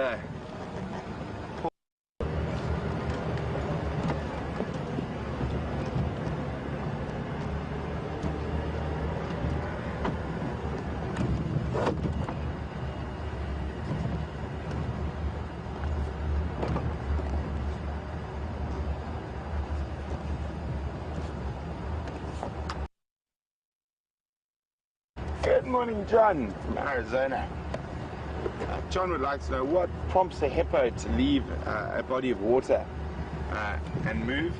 And would they prefer to do this during the night or during the day? Well, John, there's quite a few different reasons that could prompt a hippo to leave a body of water. The first and most obvious reason is that body of water getting too small, drying up. The second, and also quite a obvious reason, is that they lack food around that body of water. They have finished all the grazing in that area.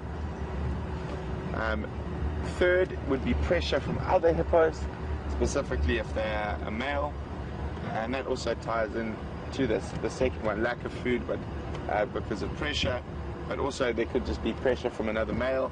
And fourth is because they just want to change the scenery, and we do see that from time to time, that a hippo will move. There's no real reason to move between the dams, but they do.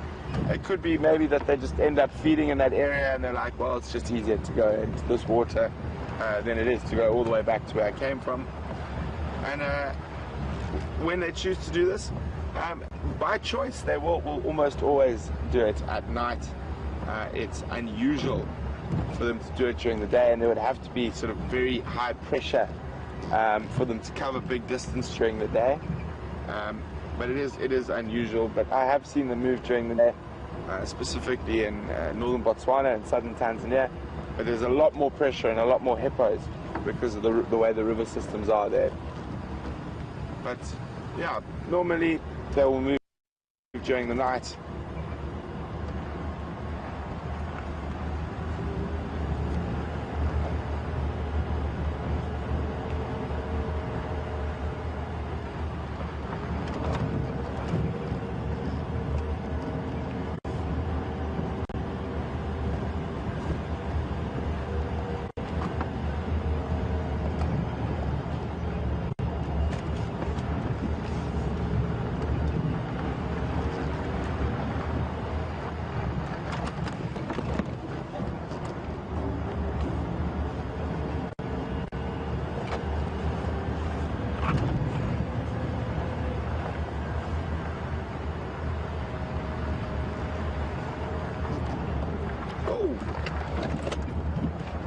Don't run away, don't run away, don't run away. Stop and look at us. There we go.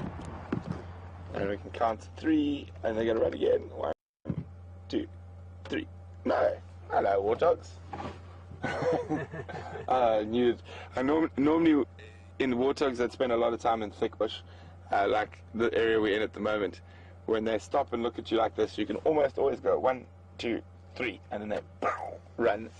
But they've put a bit more distance between themselves and us now, so they're feeling a bit safer at that distance, but still quite nervous. You can see that. So it looks like, I love that, those thick white whiskers they've got. It looks like sort of an old Victorian moustache. Just the nose. It pays to be quite nervous when things like to eat you.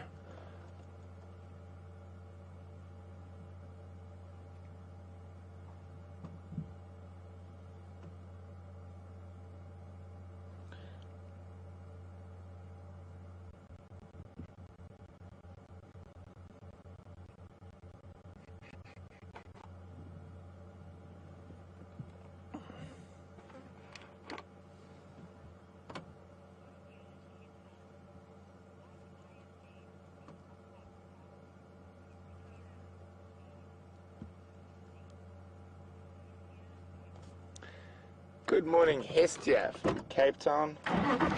Hestia would like to know, like lion manes, are warthog tusks a sign of social status? Hestia, the only way I would see that is that unlike lion manes, where you can sort of pick up, there's more new research, the lions can see there's more testosterone in a male with a dark mane to a light mane. Warthog's tusks are there for, well, 2 reasons. It's for fighting for females.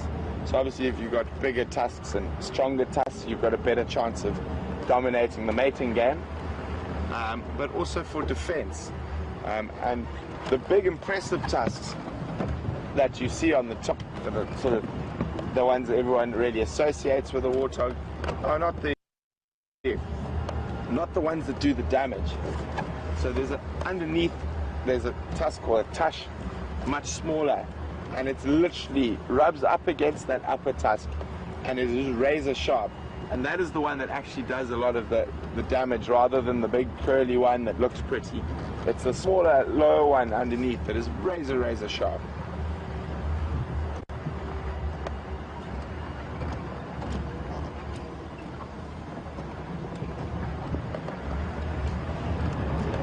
So this is where the elephants came in, and there's just no sign of them coming out.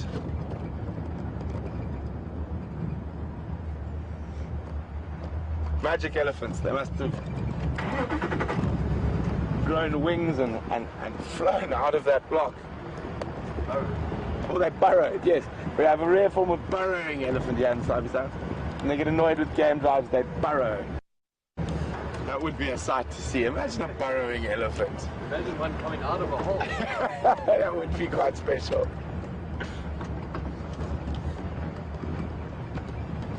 So, for those of you who might be new or have logged in a little bit late this morning, we've had a fantastic morning so far.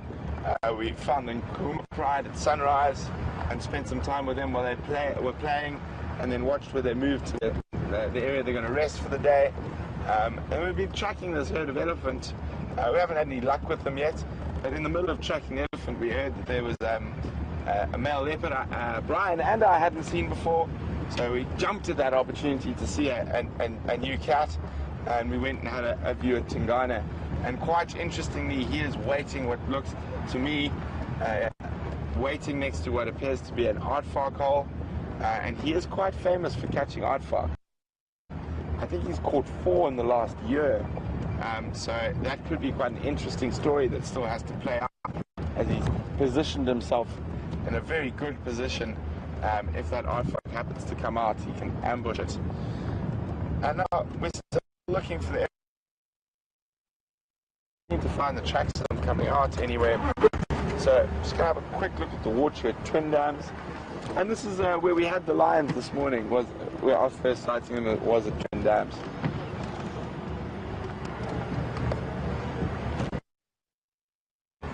And remember, we are interactive. You can email us questions while we're on drive. The email address is questions@wildearth.tv. And if you're on Twitter, you can just use the hashtag #SafariLive.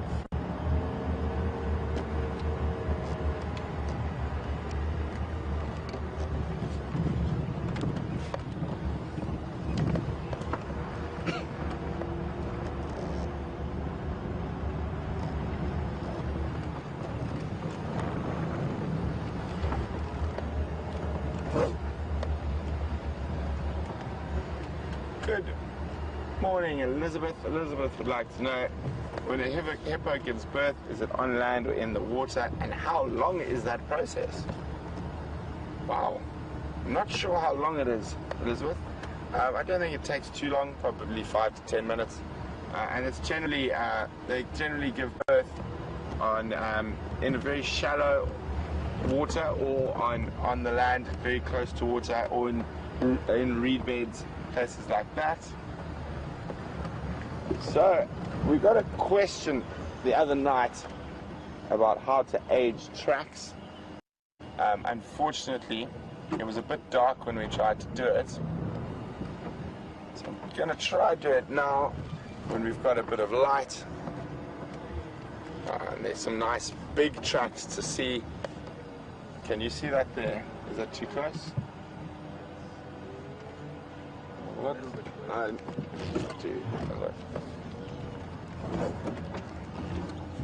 So I don't have to try make a funny fake track when we've got a very nice big clear big animal track to work with here.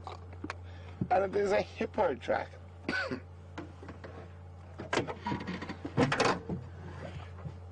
I think it was Brett who asked a couple of nights ago about how we age tracks and what indicators do we look for. And here we've got a nice big hippo track, nice and easy to see. And Brett's gonna, well, sorry, I'm gonna explain why and how old. Oh, let me get out of the sun. This track is. You can see it's very distinct. You've got the 4 toes of the hippo. I would say this track is possibly from early last night. You can see how sharp the edges are. There wasn't any wind, so it hasn't really changed. So I'm gonna show you how to age it. So I'm gonna cheat a little bit.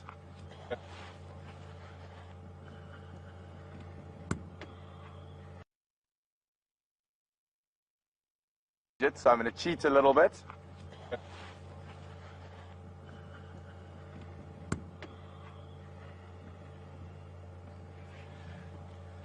So now we can see that the track is the edges aren't as blurred. I mean, so the edges aren't as fine, and it looks a bit blurred. So we can see now that maybe this wasn't from last night. Maybe this was from the night before, or even a bit older. And then also what we'll see is we look for other animal tracks on top, which also give us an idea of what age they are.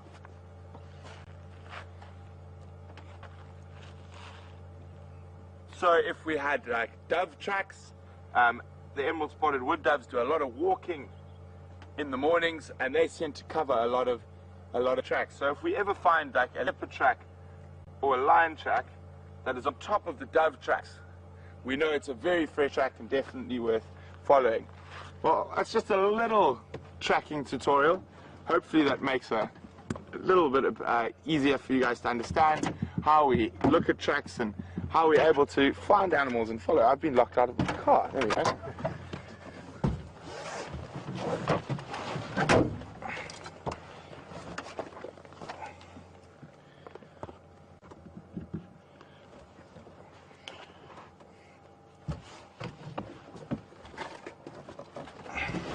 So what I would like to do now is just quickly go back and check on where we left those lions sleeping, make sure they haven't gone off anywhere, so we know where they are for this afternoon.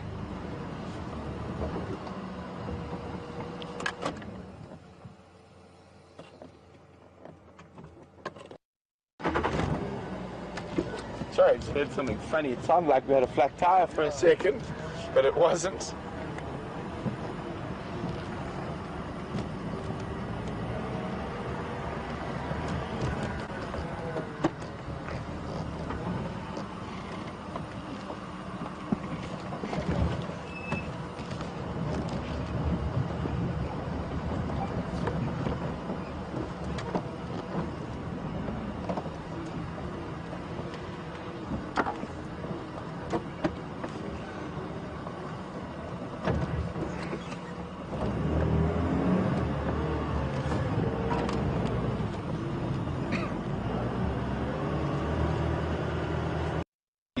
Nice to have the Nkuhuma pride back on Djuma.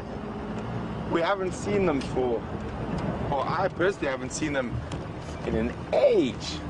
I think the last time I saw them was probably Easter. Was it Easter Sunday or Easter Saturday? And even then it was a very brief view of them disappearing into Hoek to the north. So I haven't seen the Nkuhumas in an age.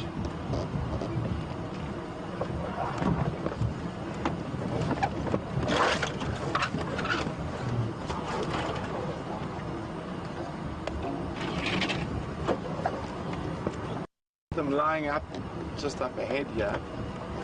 So hopefully they haven't moved off. I just want to make sure, because now it's quite hot, and if they are still lying here, it's a very good possibility we're going to be able to find them this afternoon without too much trouble. A lovely pile of lions.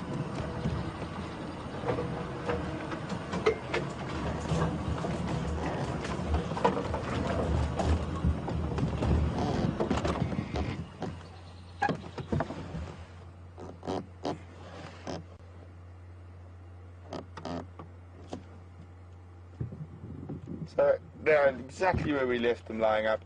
The only thing is that they're lying a bit closer, reaffirming those social bonds.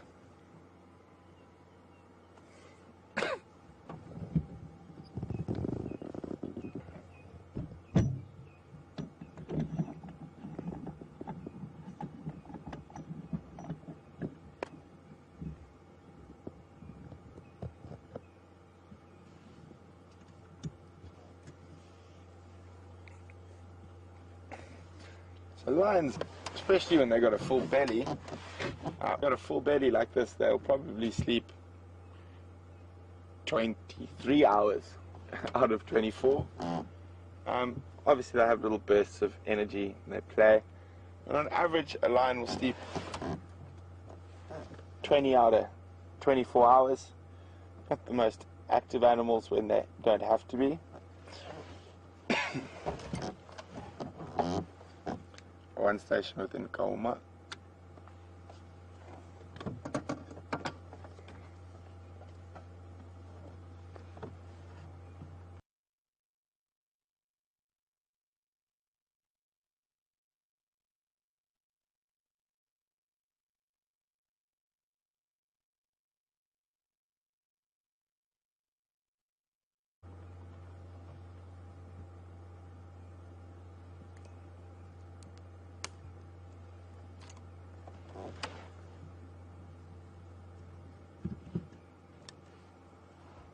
So you see, when you're tracking in the bush, you're not only looking at footprints in the sand, you're looking at other things. And lions leave a very distinct sleeping pattern in the grass. So if it was a buffalo or something else, or if it was a herd of buffalo, there's normally gaps where the legs and whatnot are. But when you have a pride of lions that sleep in a place,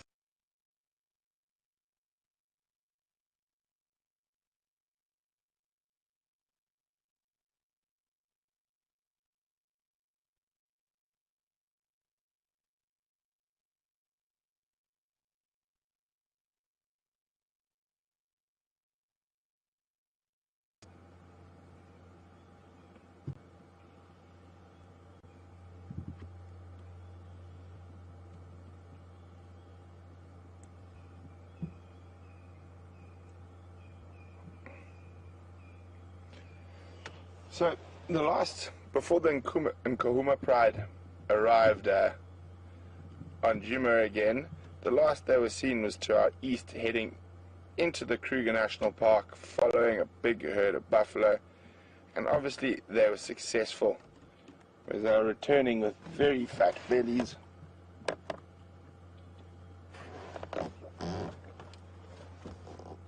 And I know it wasn't that long ago that a lot of you guys were quite worried about them, because when we did see them, they were always looking very hungry.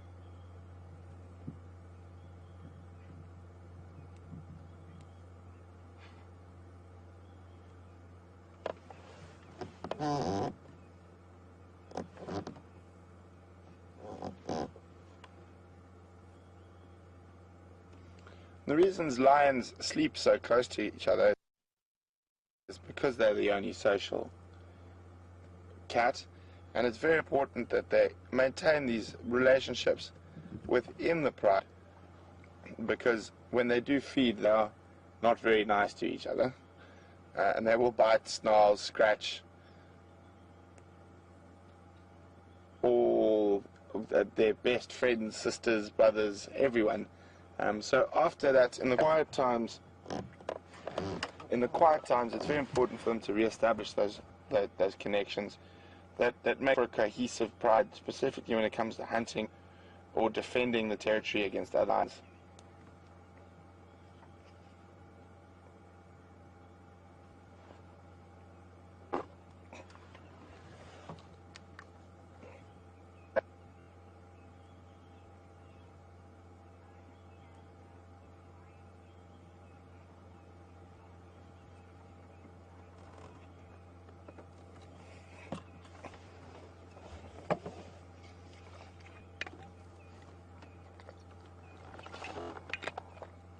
Morning, Jonathan, from New York.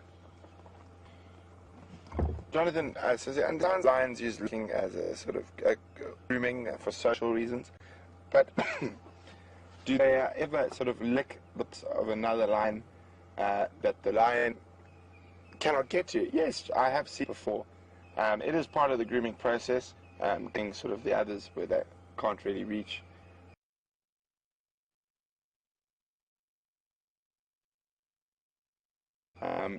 But there's not too many places and actually can't reach with its own tongue.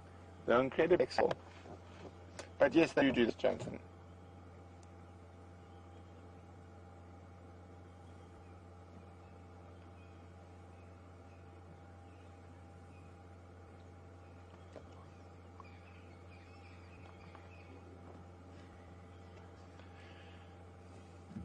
So guys, we just came to check, make sure the lions were in the space. So we knew where to look this afternoon. We did leave them as they sort of looked like they were resting, but we just wanted to make sure they hadn't again. So we know for this afternoon. So I think there's definitely not going to be much happening here, apart from feline flatulence. So we're going to make our way out, and just good to know where they are for this afternoon for the next game drive. Goodbye, kitty cats. Have a good snooze.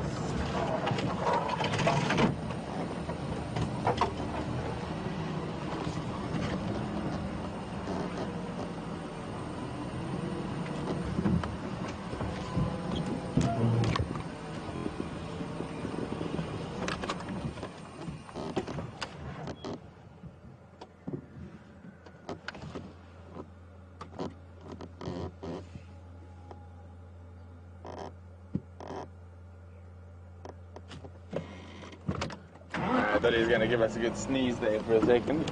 Looked like we're going to get a big lion sneeze.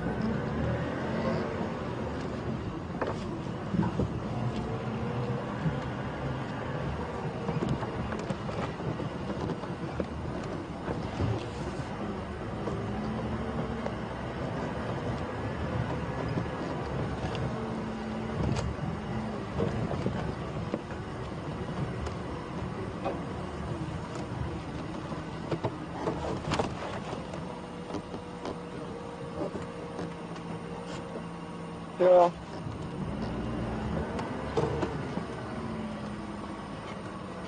There we go. Nice. Bit of steep driving for us, yeah? Hope I don't lose Brian.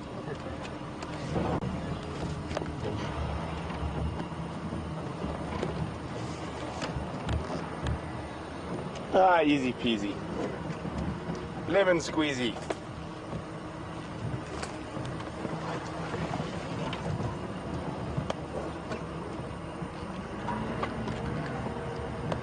Leaving Nkuhuma is lying up in the same place.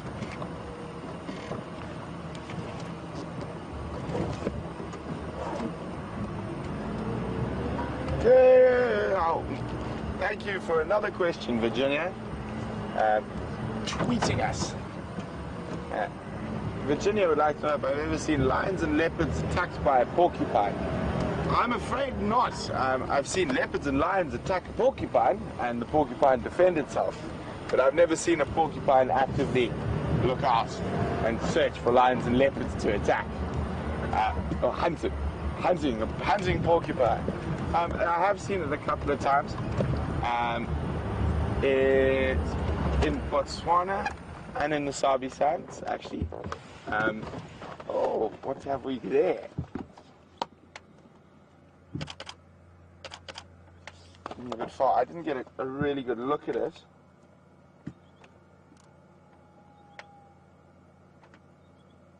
I'm afraid I didn't get a good enough look to ID is going to turn around.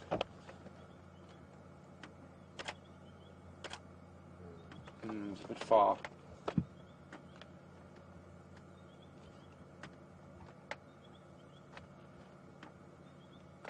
Bit far.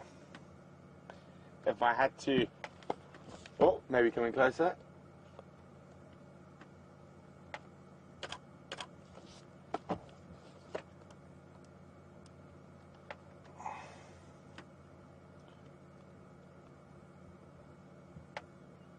sure. Haha. Didn't look like it initially, but no, maybe it is. Just give me a few more seconds.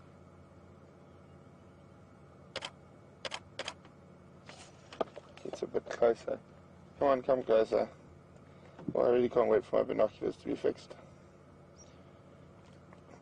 It is a bit far, and I don't have binos with me at the moment.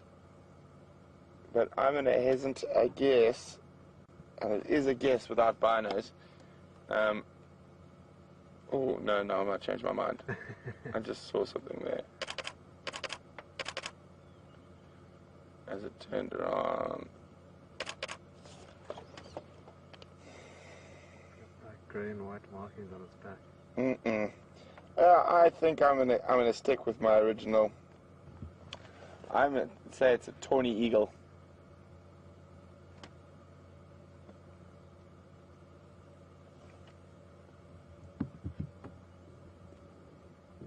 It's coming much closer. Oh, it's seen something. Oh, pulled out at the last second there. Nice camera work, Brian. How incredible was that, guys? To just see him fold his wings and start plummeting. You must have seen a squirrel or a rodent. Maybe he'll go again. Maybe.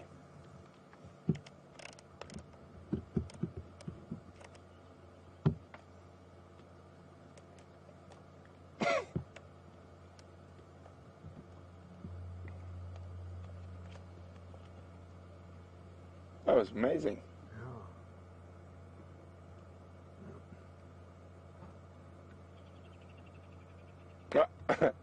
Squirrel spotted him now.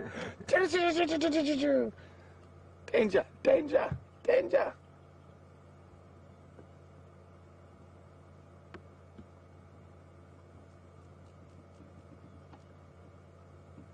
So I think I'm going to go with a tawny eagle on that one.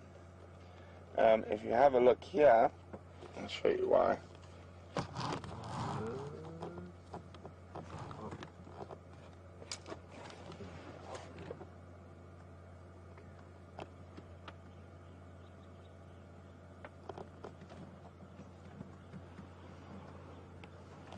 You can have a look.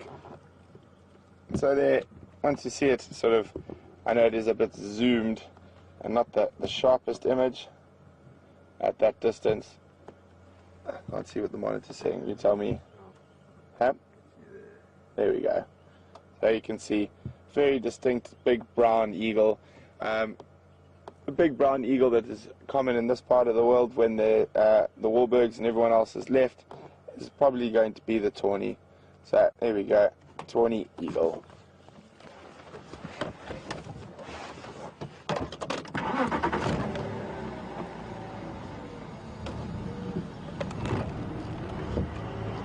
So what an entertaining morning we've had.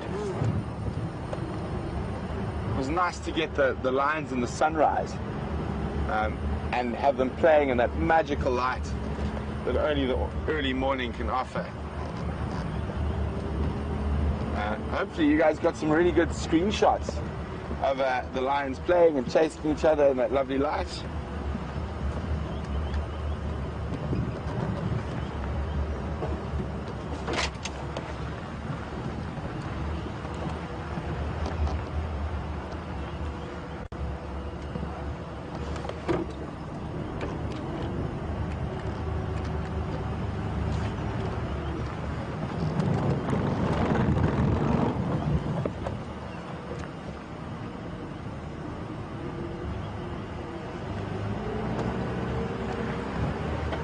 Good morning, Suzanne Wolf.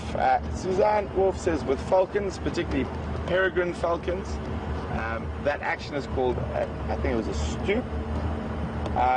Is that the same with eagles and hawks? I would guess so. Yes, and it is an amazing thing when they fold their wings like that, sort of plummet towards the earth. When a peregrine does that, he becomes the fastest. I think it's the fastest animal in the world. Well, I think there might be a fish that's faster. I think it could be a fish. or the fastest non-aquatic animal in the world.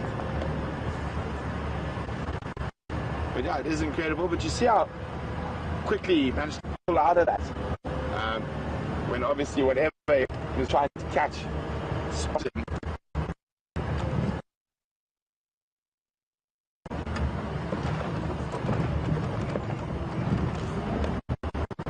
So we've been really, really lucky this morning. I always love starting with a cat. Sort of just makes my day all the better. Sort of can't wipe the smile off my face when I start at sunrise with lions. And then also fantastic to get to be able to see a new leopard. Both Brian and I haven't seen before. Seems every time he was spotted, we were either on leave or on the complete opposite end of the property, and far, far away, looking for other leopards. But it is always exciting, and I think really exciting the story that's going to build there if he does manage to catch an aardvark. And I'm pretty convinced that's an aardvark burrow and not a warthog burrow. I don't know if you wouldn't have been able to see it, but there's quite a large grouping of little black flies that are actually one of the indicative signs that a burrow is from an aardvark and not from a warthog. The warthogs have a different type of flies and they don't sit in the same manner. So, oopsie, I'm quite convinced. So fingers crossed. Well, not if you're an aardvark, but it could be very interesting. And then this is very much, it seems to be a learned behavior by this leopard, that he focuses on aardvarks. When he finds the burrow, from what we saw, he was looking and listening and looking into the hole, and then as soon as it got a bit warmer and whatnot and he realized nothing was going to happen, he managed to position himself in a really good ambush position, less than sort of 2 meters from the entrance to the burrow. So maybe he's going to be waiting for that aardvark to come out this evening and just dinner time.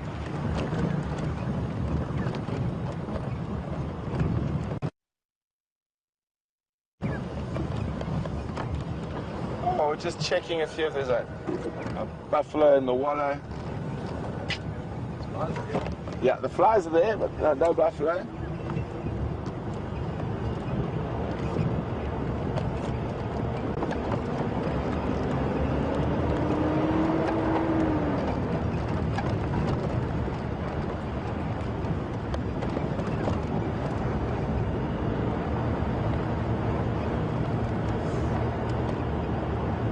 And it's very nice to have the Nkuhuma pride back on property. As I said, I haven't seen them since Easter, and even then it was a very brief visual across the Buffelshoek boundary as they disappeared into the distance.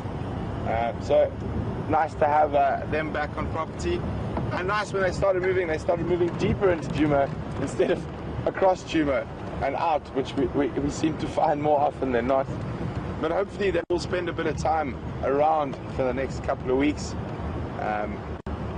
It'll be great to have them there and have them around, and hopefully that big herd of buffalo comes back and draws them back as well.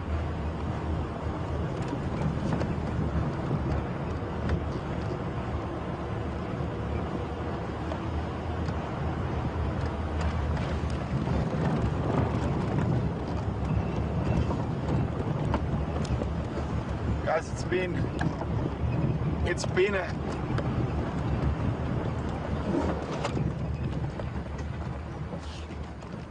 a wonderful morning. Thank you all of you who have joined us this morning. We've been incredibly lucky, and as I said, it's such a privilege for all of us here to be able to share our passion and love for the African bushveld with you all over the world. Thank you very, very much for the questions. We really do appreciate them. It makes it much easier for us than us making up nonsense. We actually get something to talk about. And from all of us here at WildEarth, and now starting to get slightly warm, gone to about 24 degrees now, so about 70 degrees Fahrenheit. Have a wonderful evening or morning wherever you are in the world, and join us all this afternoon. Bye.